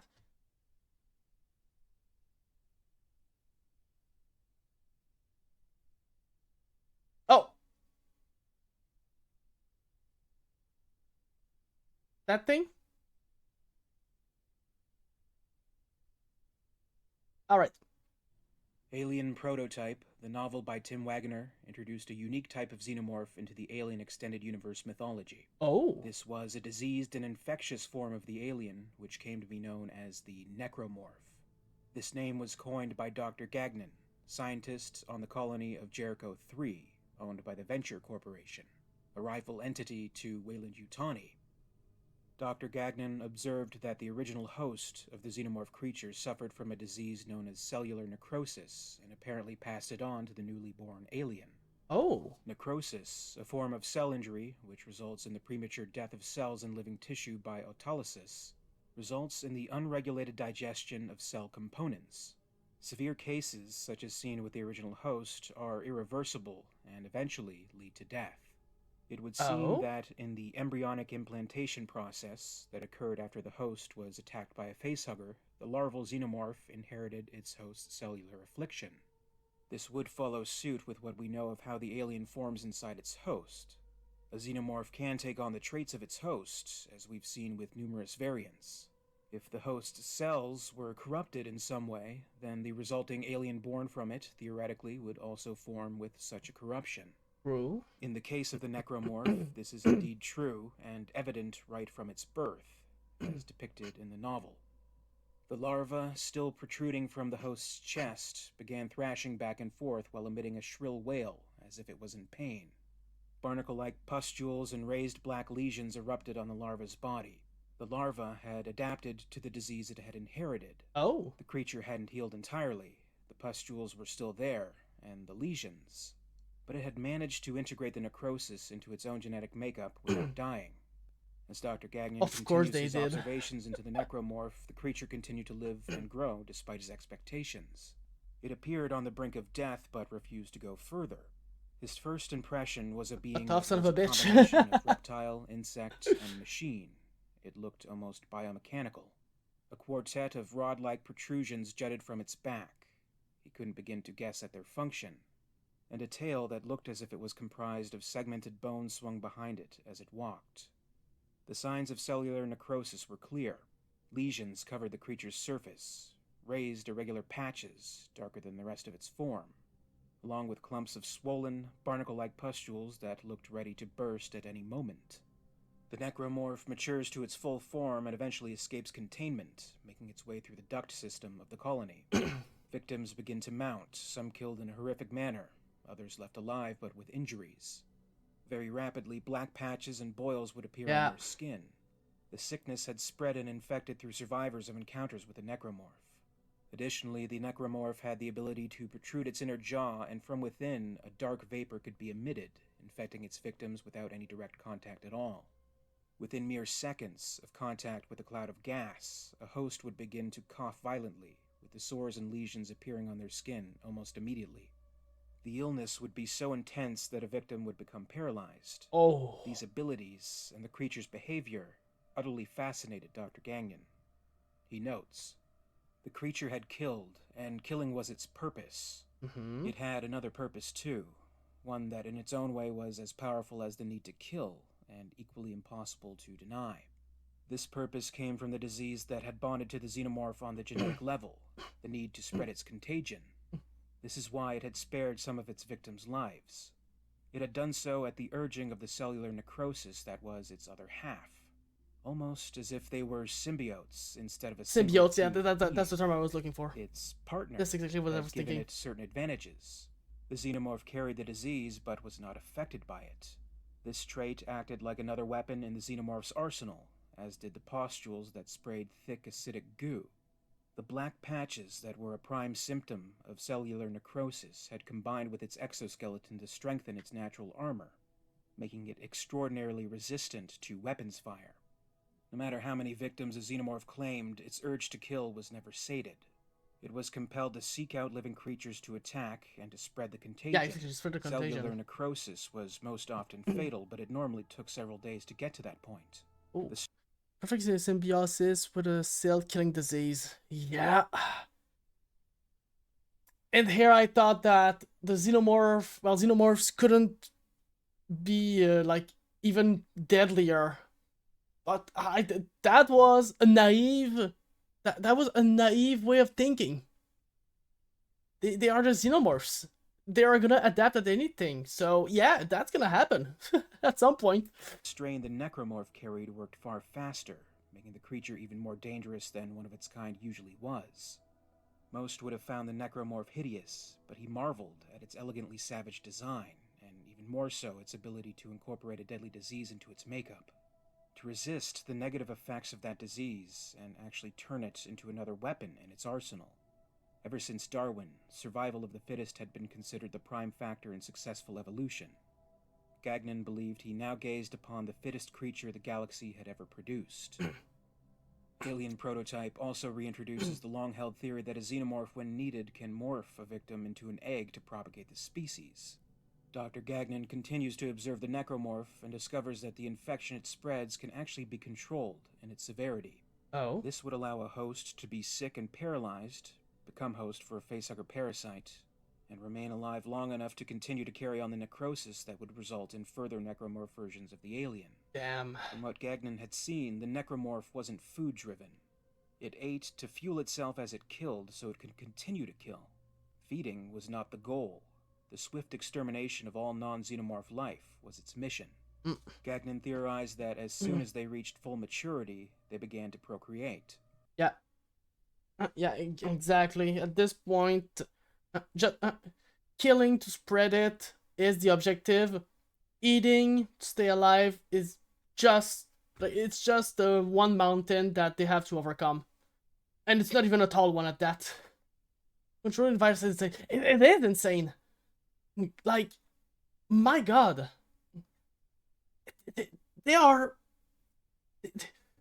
Well, I guess the only thing that this xenomorph probably doesn't have is the hive mind thingy that you mentioned, like during one stream, where the queen, well, where every xenomorph can like have a shared memory or something of that, something close to that. Like what I just said, it's not, you didn't say it like that, but like it's something in that regard. Like they have linked memories or something. You can just choose to make the infection worse or minor if it, yeah, if it wants to keep you alive. It's crazy. They were designed to increase their numbers rapidly so they could overwhelm, destroy, and supplant all life forms in any given environment. He wondered if they were all female, or perhaps hermaphrodites, each able to produce ovomorphs. He doubted a single xenomorph could produce many given its size, but once more of the creatures had been born, they could also produce eggs, which in turn would produce more xenomorphs in a geometric progression. The necromorph is a fascinating version of the alien we already know, with its added traits that heighten it as a threat, but also doesn't veer too far off into fantastical variant territory. This is something that fits quite well into the xenomorph biology and mythos. Previous concepts are hinted at, such as the egg morphing ability we saw in Alien: The Director's Cut, and the infectious traits seen in William Gibson's unproduced Alien 3 screenplay. This all plays into a much larger story within the Alien Extended Universe, taking place between the novels The Cold Forge and Into Charybdis.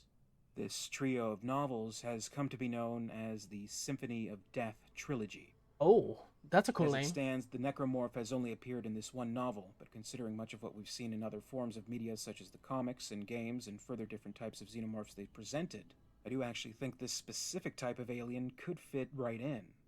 Would you be interested in seeing the necromorph appear in other Alien series media? Comment below and share your thoughts. As always, I'd like to thank you very much for watching today. I really appreciate it. If you enjoyed this video, please make sure to give it a like, and be sure to subscribe for all the latest videos from the channel. My very special thanks goes out to Brandon James, Xeno Shadowmorph, and Xenozip, Queen Tiers of the Patreon Hive. Thank you to Gregory Ford and John Griggs, the Hive's Praetorians. A very special thanks to Lady Anne in the Ellen Ripley Tier of Excellence. And my immense thank you to Nicholas Butta and Frank, the Alien Theory Weyland-Yutani executives. I'll be back soon with more videos. In the meantime, you can follow me on social media. Follow @alien_theory on TikTok for some fun video extras, and follow @AlienTheoryYT on Facebook and Instagram for more. And until next time, this is Alien Theory, signing off. My god. So great. And the design seemed a bit different. Like it still looked like a xenomorph, but there were some different threats. Like, well, first of all, the teeth. They have sharp teeth. Unlike the xenomorphs in the game, where their teeth were well, round. Like our own teeth, but bigger. I love the irradiated xenomorph. Wait, actually, if he specializes in that, then he definitely talked about it at some point.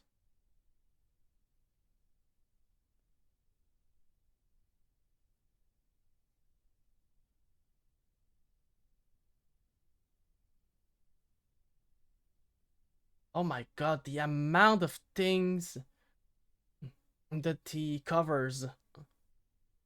And at least a month, well, around, it's not by him, but there's a video on it. Okay. Alien Monday, okay. Oh, okay, an anime. But the anime is definitely further into the timeline of the events than what I already know. So I'm not gonna go watch it.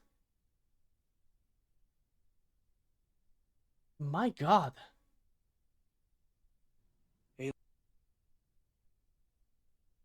Now, there was a short.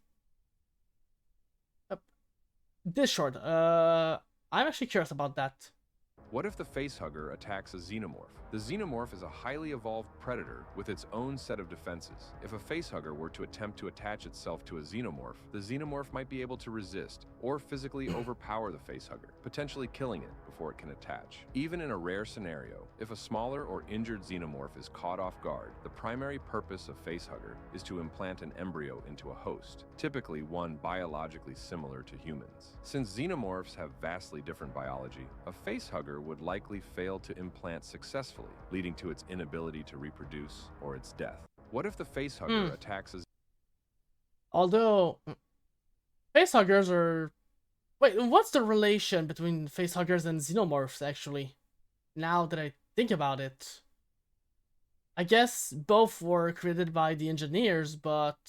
Well, they're not related by blood, that's for sure. Or, well, whatever constitute as blood in these. It's like a symbiotic relationship. Okay, right, so they don't exactly have... Well, they're not related by blood, but like, they have a symbiotic relation. I guess that's close enough. That's enough to make them related, somewhat related, I guess. It's like in Subnautica. In Subnautica, there's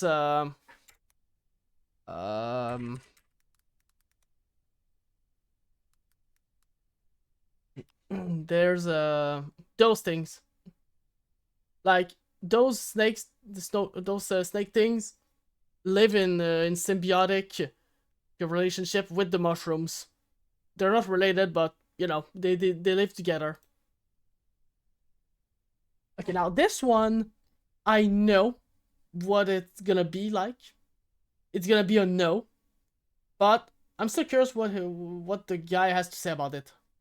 Can a xenomorph be tamed as a pet? The idea is intriguing, but highly dangerous due to their aggression, hive mind structure, and lack of empathy. Traditional training methods like Pavlovian conditioning fail with xenomorphs, as seen in Alien Resurrection, negotiating with a queen, as Ripley did in Aliens by threatening her eggs. Wait, the movies actually like tried to tame them?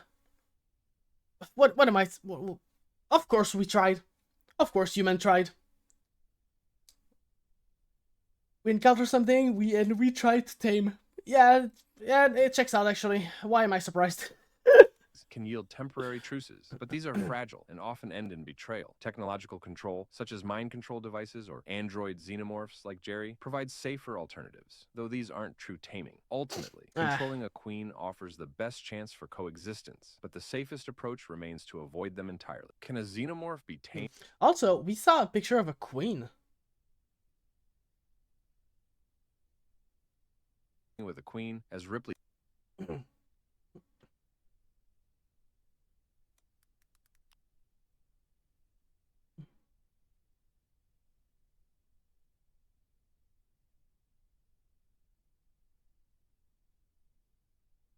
All 31 xenomorphs! 30 fucking 1!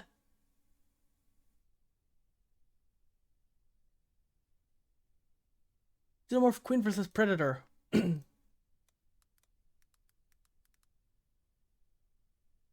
Oh, great. That's not... There, that's what I wanted to do.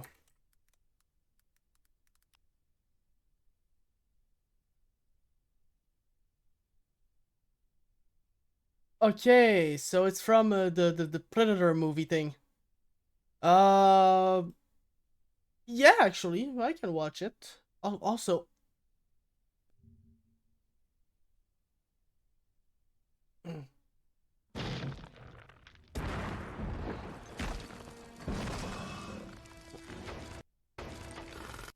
Oh, so that's what they look like.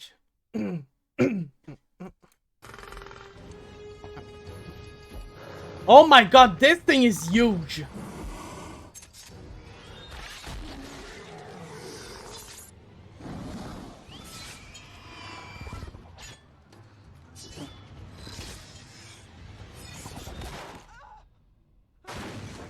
Also, 2004, by the way. Really good CGI.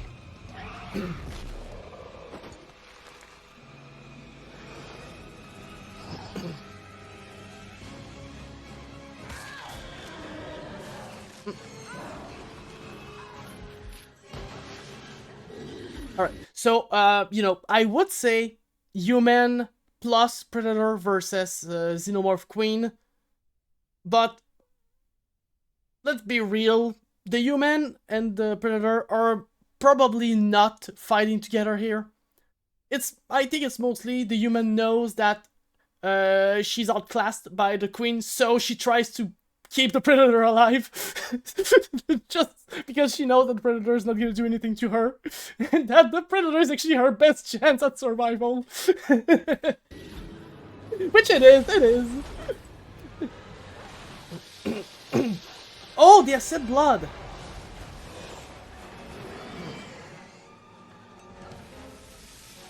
Oh my god.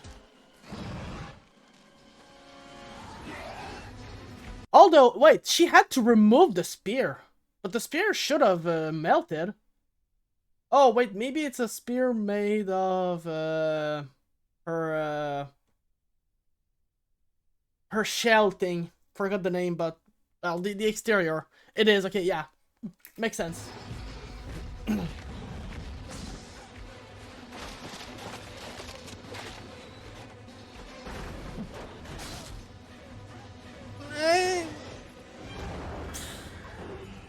A little plot armor.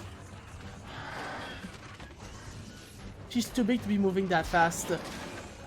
I don't know, with those muscles, well, usually when you're built that big, you gotta have a way to, well, to run faster. Usually.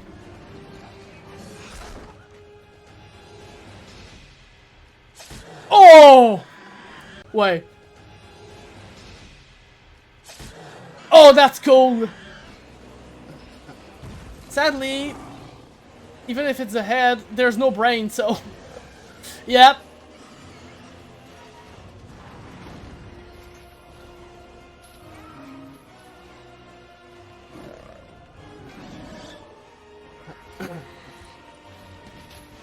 Okay, now that's more realistic.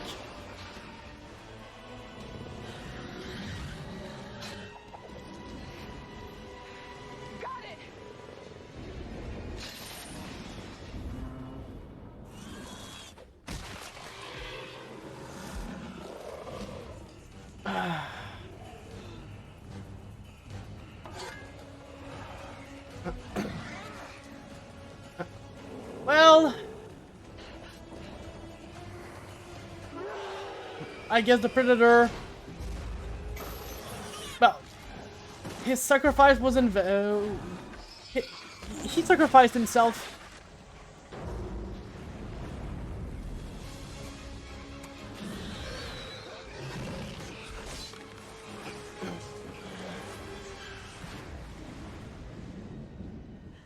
I don't think they can swim, right?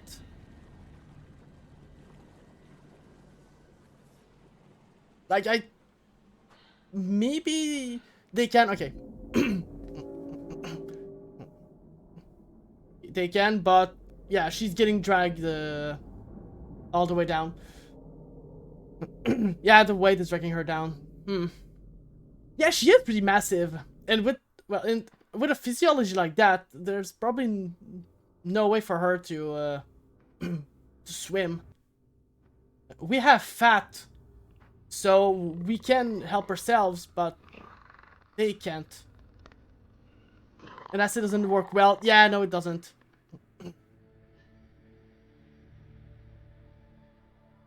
Well, he died in battle.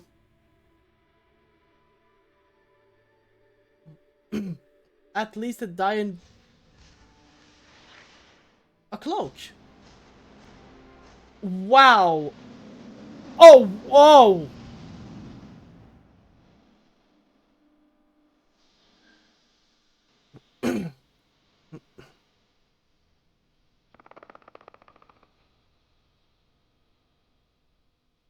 I was watching the whole time. He deserves a proper burial. He's a true warrior.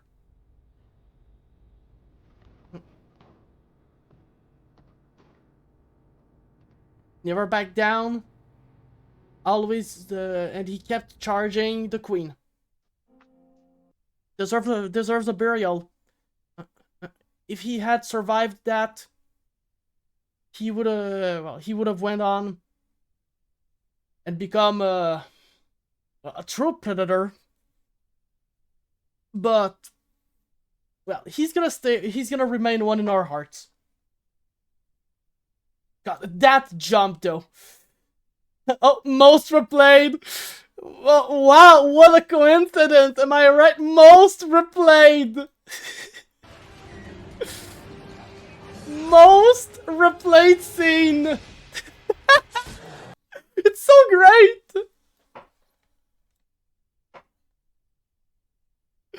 Oh. Kill count. Interesting. What I really love is that is that Elder Predator gave that lady his spears as honor and respect for taking one or for taking on a queen. Well, you know, as I said earlier that the human was keeping the predator alive, but I was wrong because she was doing that partially, but she also went against the queen, so.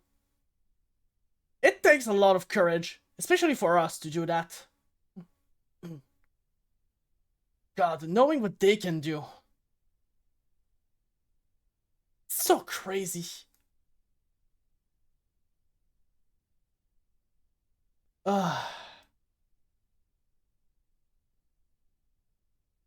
So great.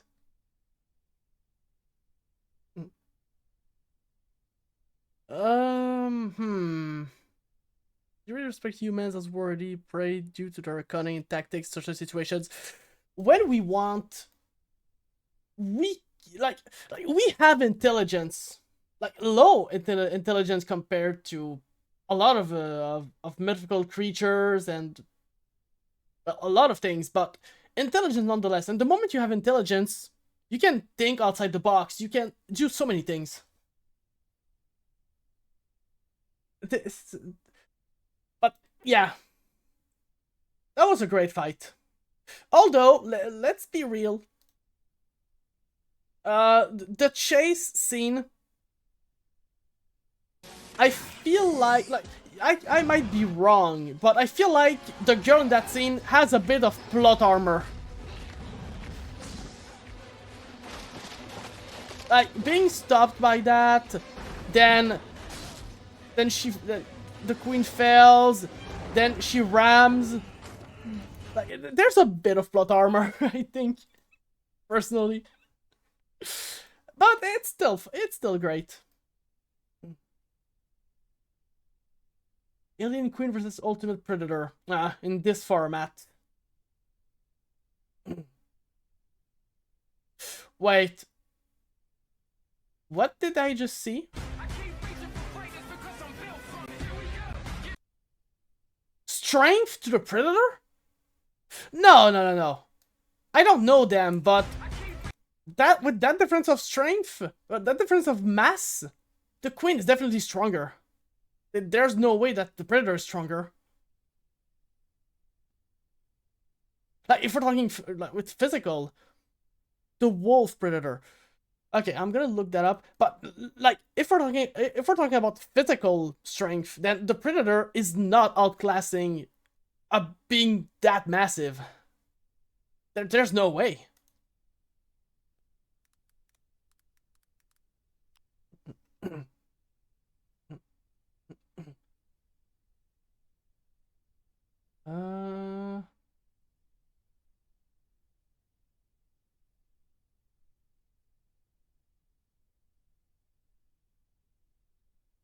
Which one? Infinity Sci-Fi.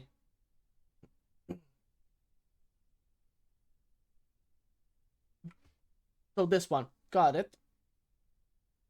The The wolf predator was a highly skilled and experienced Yautja who, instead of being a mere hunter, specialised in dangerous cleanup missions to remove evidence of their species' activities, making sure that their technology does not fall into the wrong hands and their existence remains unnoticed.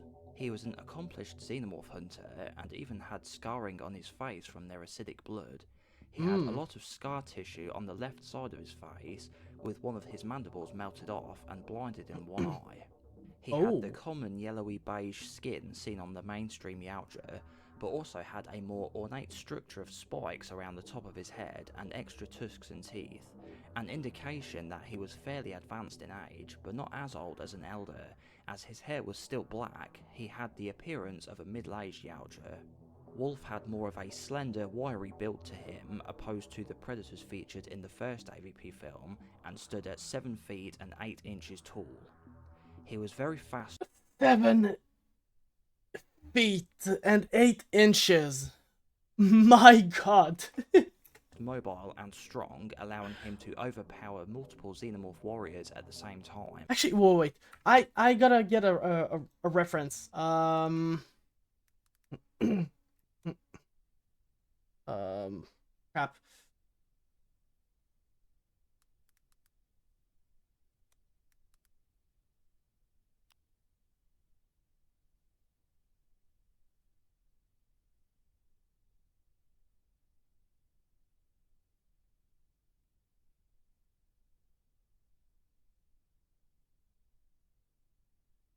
So it's around the same height as an elite in Halo. My god. Okay. Yeah. His rank within the Predator's society was that of an elite, meaning he is very experienced and proficient in killing the deadliest prey like xenomorphs, humans, and other dangerous species, maybe even super predators. Elites are among the most skilled and seasoned Yautja and are very dangerous combatants. Wolf followed the Yautja honor code, only killing people if they are armed or could otherwise pose a threat to himself or reveal his existence. As an honorable elite, he managed to restrain 2 Xeno warriors at once by their neck. This is so cool. been highly respected and distinguished within Yautja society. Wolf's biomask shared many similarities to the one worn by the City Hunter from Predator 2. However, it did differ in some areas, being silvery grey in colour with runes on the forehead written in the Predator language and a row of thorns around the outer edge.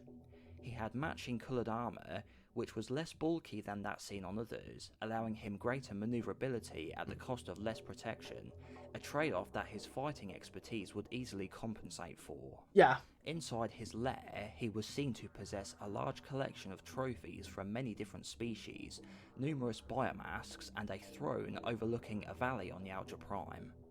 He was also shown to possess a large arsenal of weapons and equipment including wrist blades, twin plasma casters, combi stick, shuriken-style smart discs, medicomb and cloaking technology, as well as the previously unseen razor whip constructed from a xenomorph tail used for wrapping around enemies and slicing them into pieces. Being made out of a xenomorph tail, it won't be damaged by acid. Laser mines, which once adhered to a surface, would project a crosshatch of laser beams used to trap xenomorphs inside a kill zone set up by the Predator, and will also cut through them if they make contact with the beams.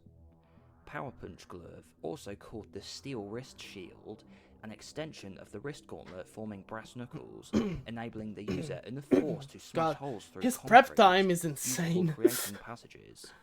A cleaner case containing tools used to clean up areas of evidence of both the Yautja's existence and of xenomorph infestations. The cleaner case houses a blue-coloured dissolving liquid which will vaporise anything organic that it touches, used for the disposal of human and xenomorph remains. A syringe used for extracting samples of DNA to then be injected into his wrist computer, which will then analyse it, giving his biomask a new vision mode for tracking that creature. The cleaner case features a built-in self-destruct device, different from the ones built into the wrist gauntlet, which instead of an explosion, uses an implosion to effect a smaller, more concentrated area more discreetly, such as a downed Predator ship.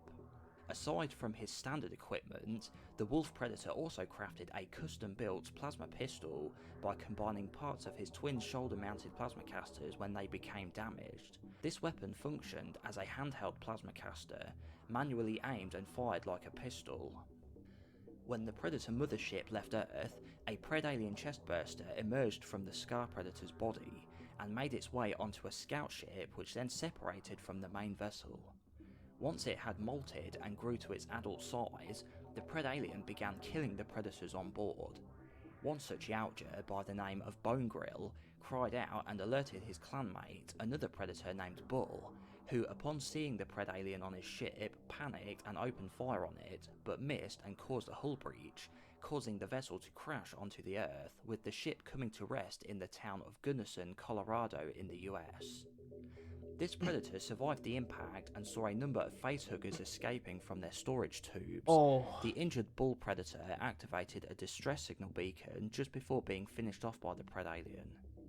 The signal was picked up by the wolf predator, who gathered his hunting tools and cleaner case and set off for Earth in his own ship. When he landed, the wolf predator entered the downed vessel and paid respect to his fallen clanmates, then accessed a recording from Bull's biomask, finding out a Predalien was responsible and that a xenomorph infestation of the entire area is imminent. Wolf collected a sample of the fluid from the facehugger's cryotubes and injected it into his wrist gauntlet, giving him the ability to track them, then takes an additional plasma caster he finds, giving himself 2, and triggers an implosion bomb to remove all traces of the scout ship. He then sets off to destroy the xenomorphs. Having just used his dissolving liquid on, he then sets off to destroy the xenomorph. It didn't explode, it... Huh. They consider Predaliens unholy spawns and abominations because they hate the idea of breeding themselves with other species.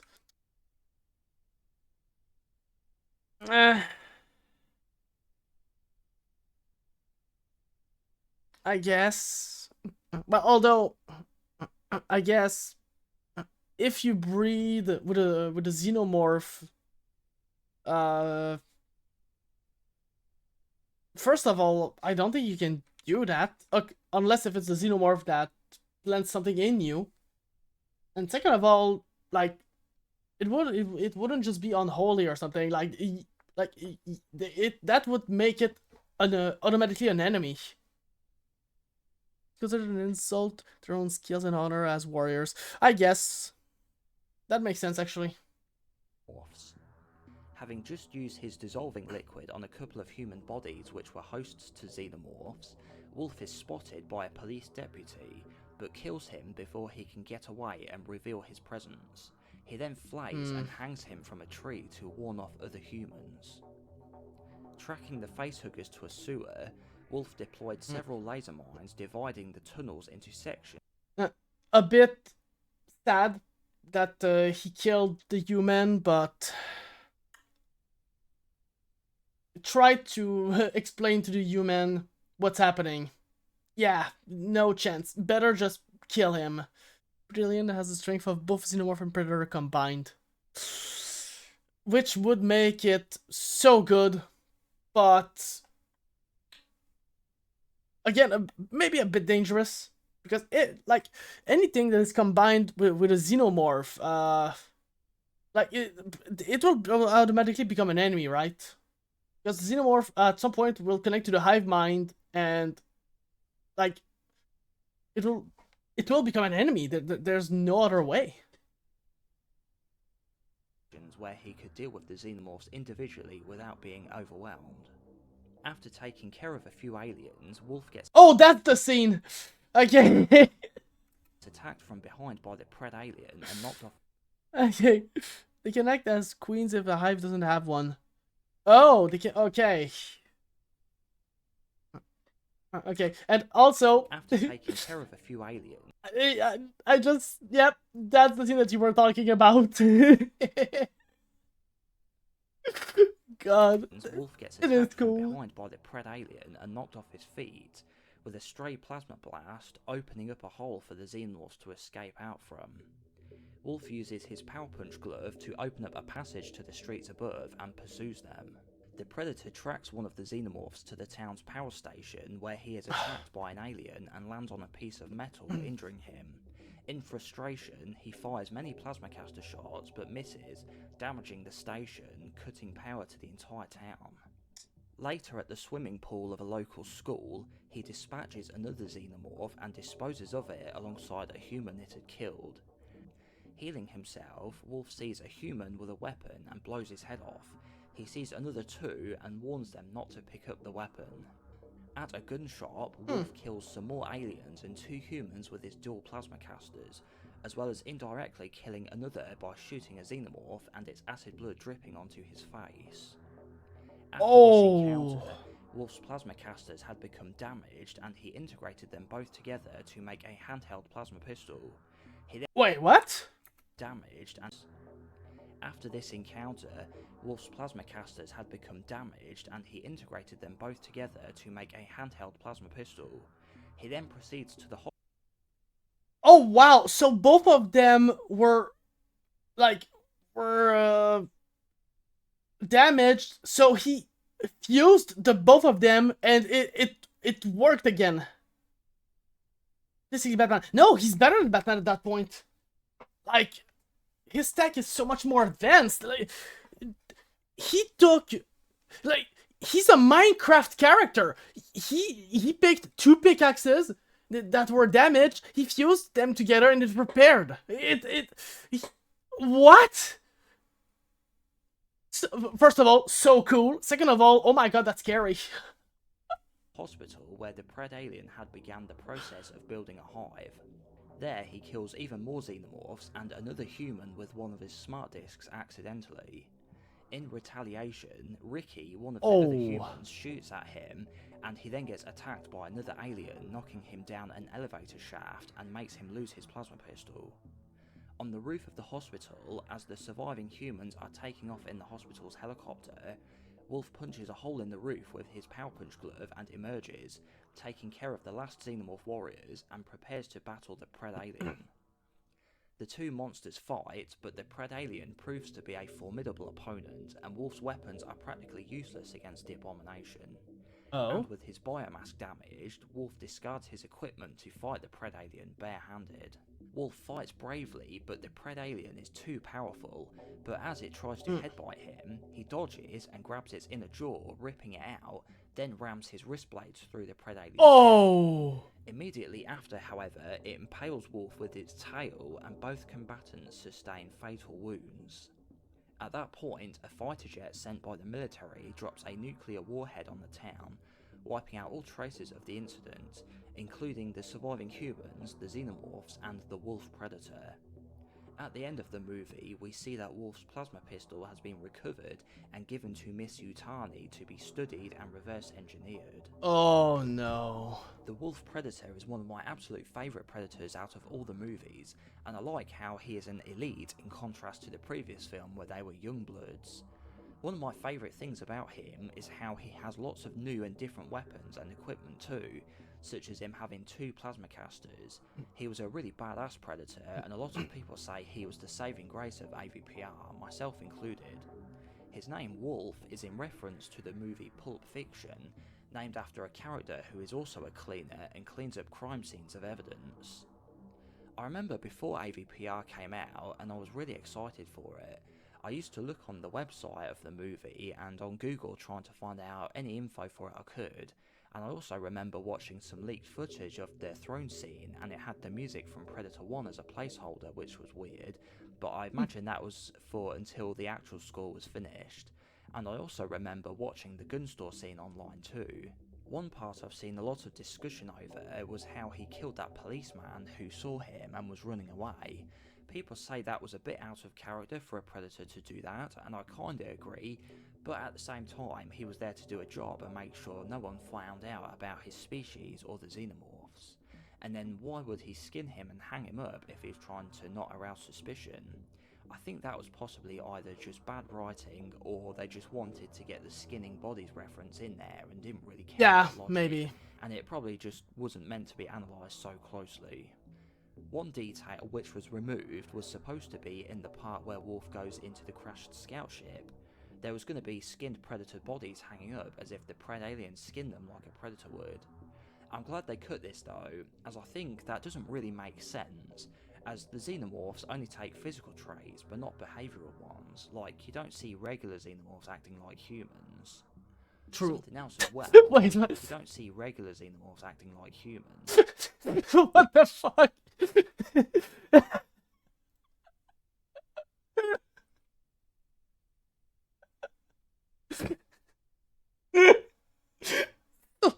So dumb. I love it. Something else as well was that people were wondering why he'd fight the Pred Alien hand to hand to test his strength when he has the mission to complete, or like as if the Pred Alien earned his respect like Dutch did in the first film. But to me it didn't come across as being like that, because you'll notice he did use his weapons at first, but they didn't do much good against the Pred Alien. Like, his whip got yanked out of his hand, and his combi stick didn't do much good either, and his mask got damaged. That's why he unmasked himself. Yeah, that part I understood. My video about the Wolf Predator. If you did, make sure you click the thumbs up button, and you can subscribe as well if you aren't already, if you're interested in future videos from me. Then leave a comment saying what you thought about the Wolf Predator and AVPR. Thanks for watching, and I'll see you next time.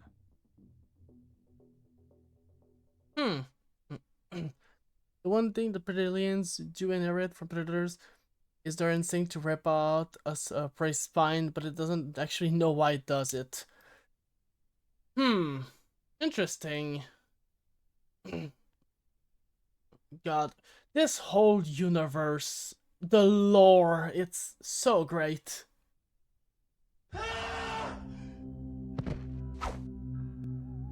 There's that.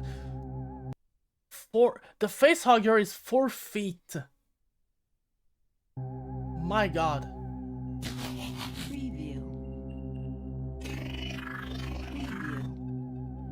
Okay, also this video considers the facehugger as a xenomorph. I mean, in my opinion, doesn't really make sense. Like you said, it's a symbiotic thing, so it doesn't really make sense to consider them as the species. But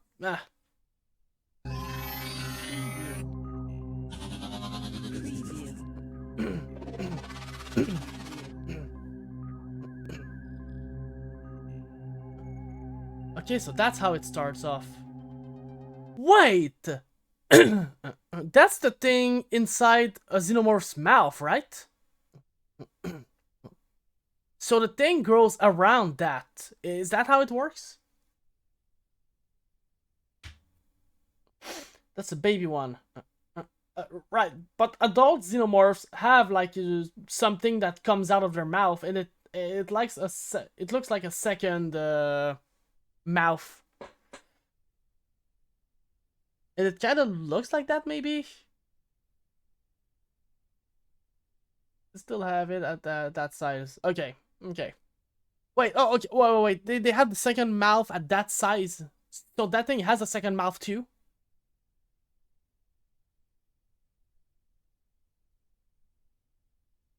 Oh. Huh. Okay, well, that's interesting then.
It's probably just a typo. Because a lurker, like, what does that mean? So I think it's a lurker. Spitter, ranger. Oh, that looks cool. Looks freaking cool. Drone. Okay, there we go.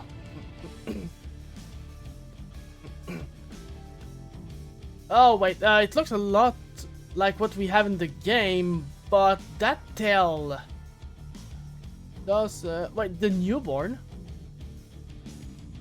That's not a newborn. Neomorph.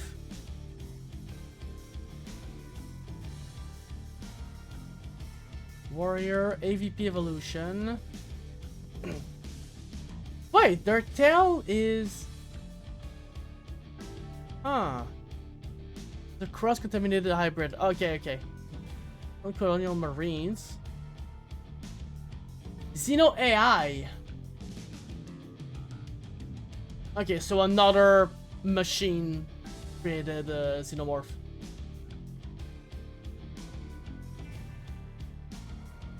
Pathogen runner.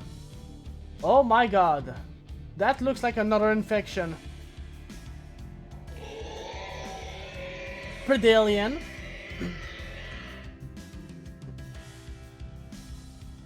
Nine feet 10. Gold Xenomorph.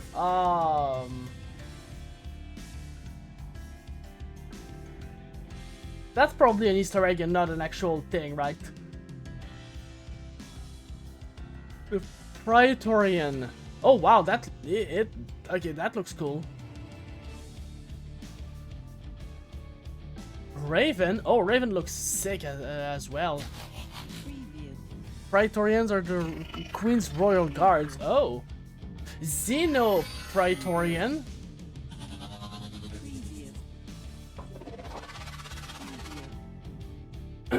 Pathogen Queen. Oh my god.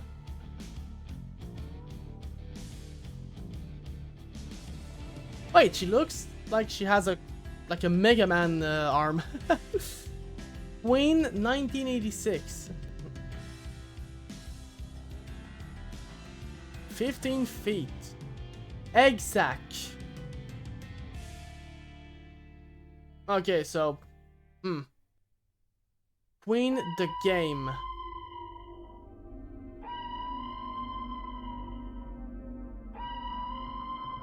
Right, but wait, did we actually see that at some point?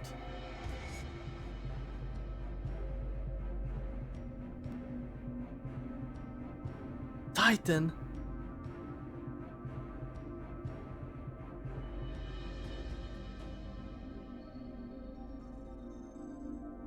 Oh my god.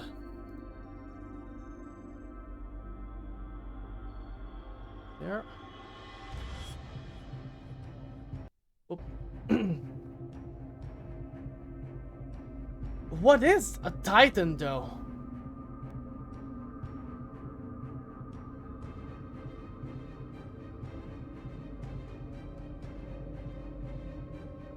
Titan was born from a giant species after the facehuggers adapted squirrel size to infect them. Oh.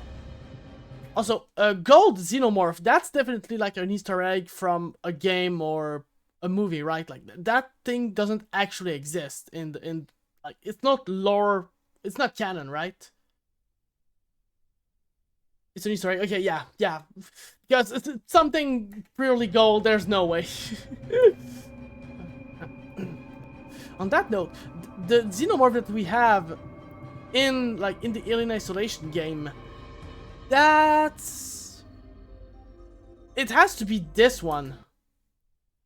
Right? Like, it has to be this one.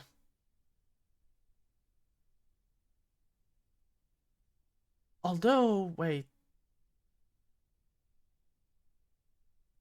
Like, it's a drone Colonial Marine. Yeah, it's a drone. Yeah, so... crap. No, not Colonial Marine. It...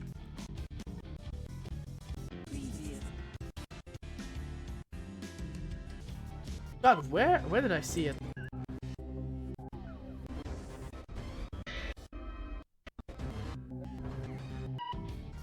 God, where did I see it? Okay, there. That's what we have in the game.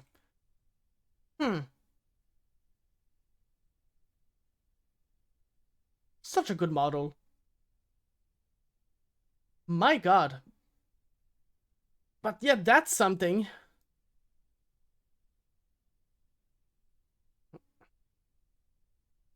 Also,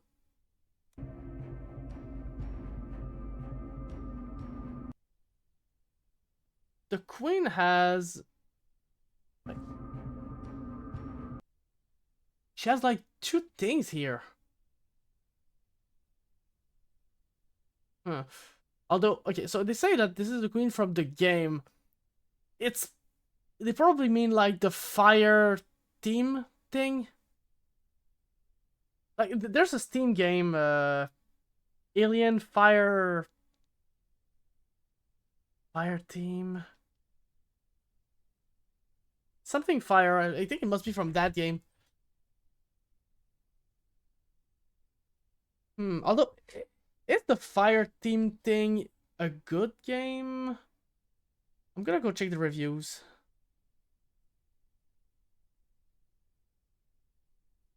Prey Bear Scene.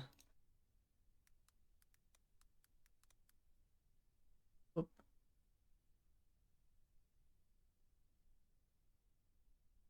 Yeah, I'm actually, first of all, gonna...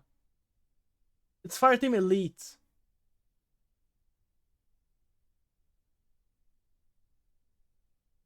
Ah, cooperative. Okay. Prey Bear Scene.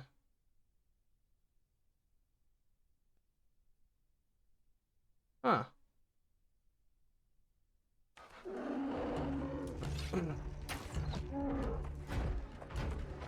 Second video.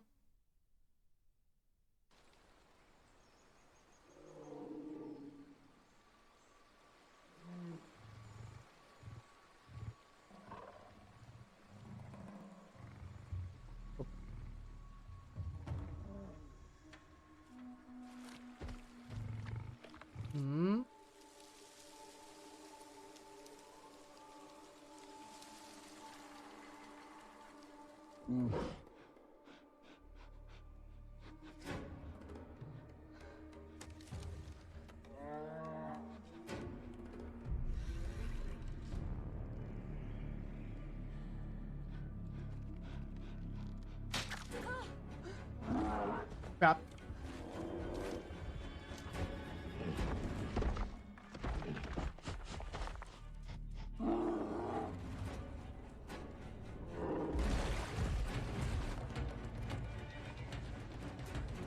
Come on.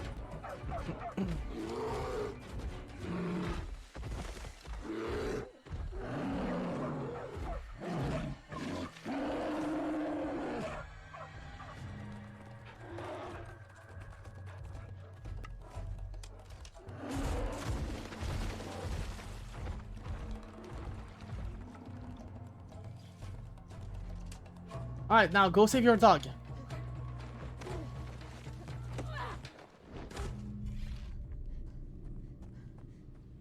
Good that I'm out.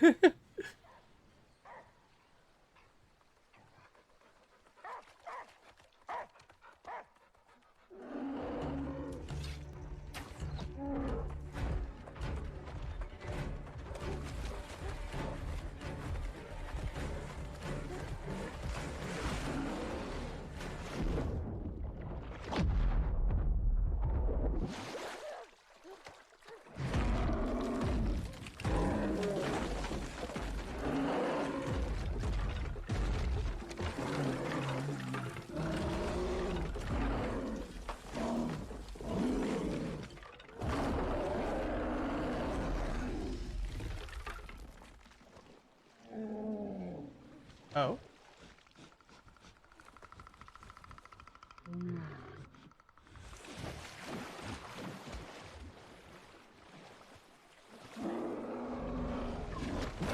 Oh.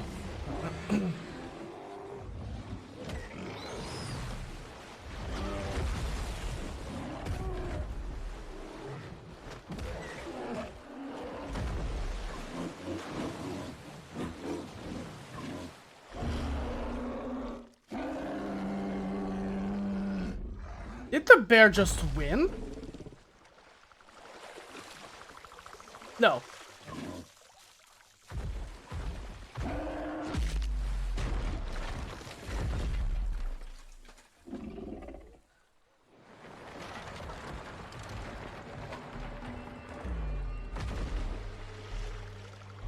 Oh my god!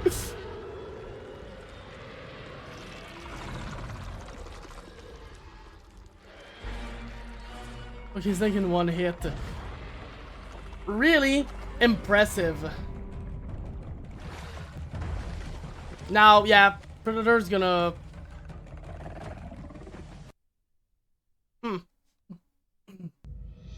Oh. Well, I guess we won't know. But man, in their encounter, the bear won at the beginning. But you know, he didn't die, and then he did lift the grizzly bear. My god, so strong.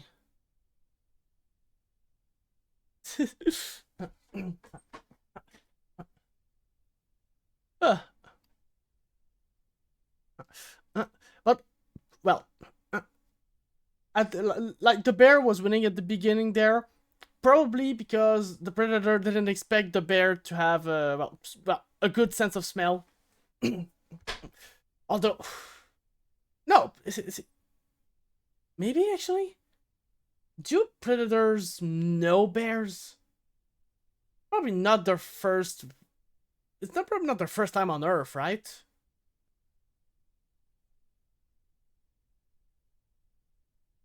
Like, although even if they did go to Earth many times, they probably didn't stop and like scan every single animal on Earth. Although bears, at the very least, like, it should have been, like, at least a minor concern to them.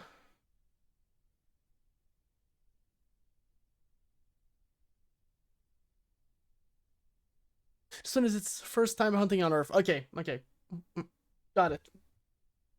So it got to... Yeah. So it landed on Earth, didn't expect the animals to put up, well, some fight. And didn't expect their senses. Okay, makes sense. So it got taken by surprise. Well, I would too. He's an alien. He's an alien, comes to our planet for the first time. If I were at this place, I would be surprised too. I would think, no matter how good you are as a warrior, the moment we throw you in an unknown environment, you're gonna make mistakes. 1000% sure.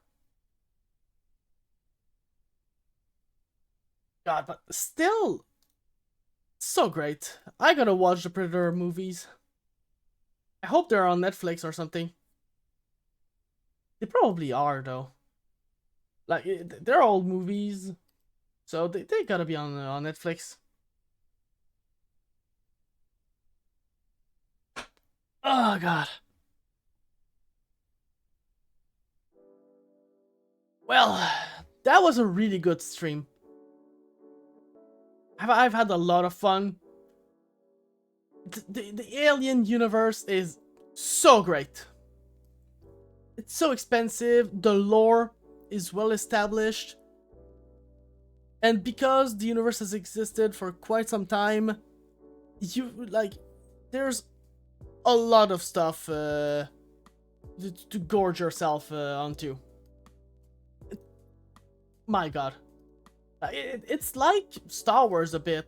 Like, Star Wars has an expanded universe. Batman 2, like, you can explore those universes for so long without ever, running out of content. Oh, man. Let's see. Are there other games, like other Alien games? Except Fireteam.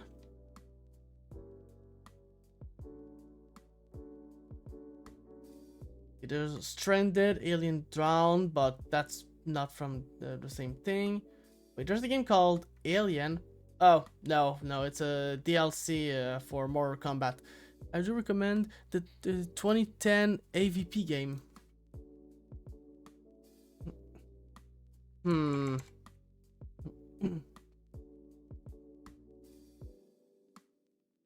Is it on Steam? Doesn't look like it's on Steam. Wait, there's Aliens Dark Descent. The Dark Descent. Oh, it's not the same. It's not the same playstyle. Wait, it came out in 2023. Is it from the same universe?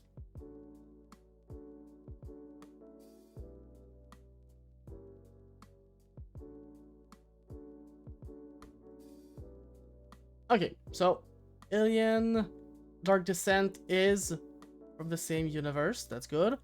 You get to play as a marine predator and a xenomorph in 3 different story modes. Oh, okay. I'm gonna go look online because it doesn't seem to be on Steam. 2010 AVP game. Oh, right. Yeah, I typed it. Then I was like, wait, doesn't that stand out for that? Then the titles appeared, Alien vs Predator, and then you said it. Oh, wait. Oh, it is on Steam. Okay, that's why. Alien vs Predator. Oh, and for 2010, those graphics look kind of good.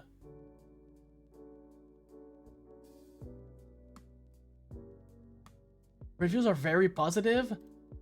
Man, like after finishing Alien Isolation, I was planning on maybe starting a Pokemon Nuzlocke, but I mean that game looks really tempting.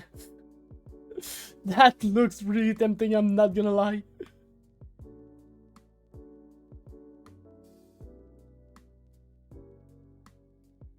Wait, Alien Predator Collection?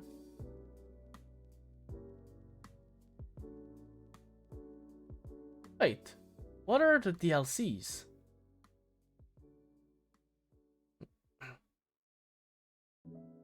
Come to King Grounds, prove your skills on 4 new multiplayer maps. Okay, right. So it's some multiplayer content, okay. Ah, well, I'm putting that on my wish list. That's for sure. Alien Dark Descent, I'm putting it in my wish list as well, even though it's not the same type of game. It does seem to be in the same universe. So I'm gonna take it. I'm so invested in that universe right now. But yeah, so thanks a lot everyone for tuning in the stream. I really enjoyed spending time with all of you and playing this game too. And I guess I will see you guys tomorrow, because tomorrow we're gonna have a Helldivers 2 collab again. Another Helldivers 2 collab. Yeah, so I don't have anything else. So thank you everybody for watching until the end, and for those of you who are gonna be watching the VOD, and take care everyone. I love you all. Mwah! See you guys tomorrow. Bye bye.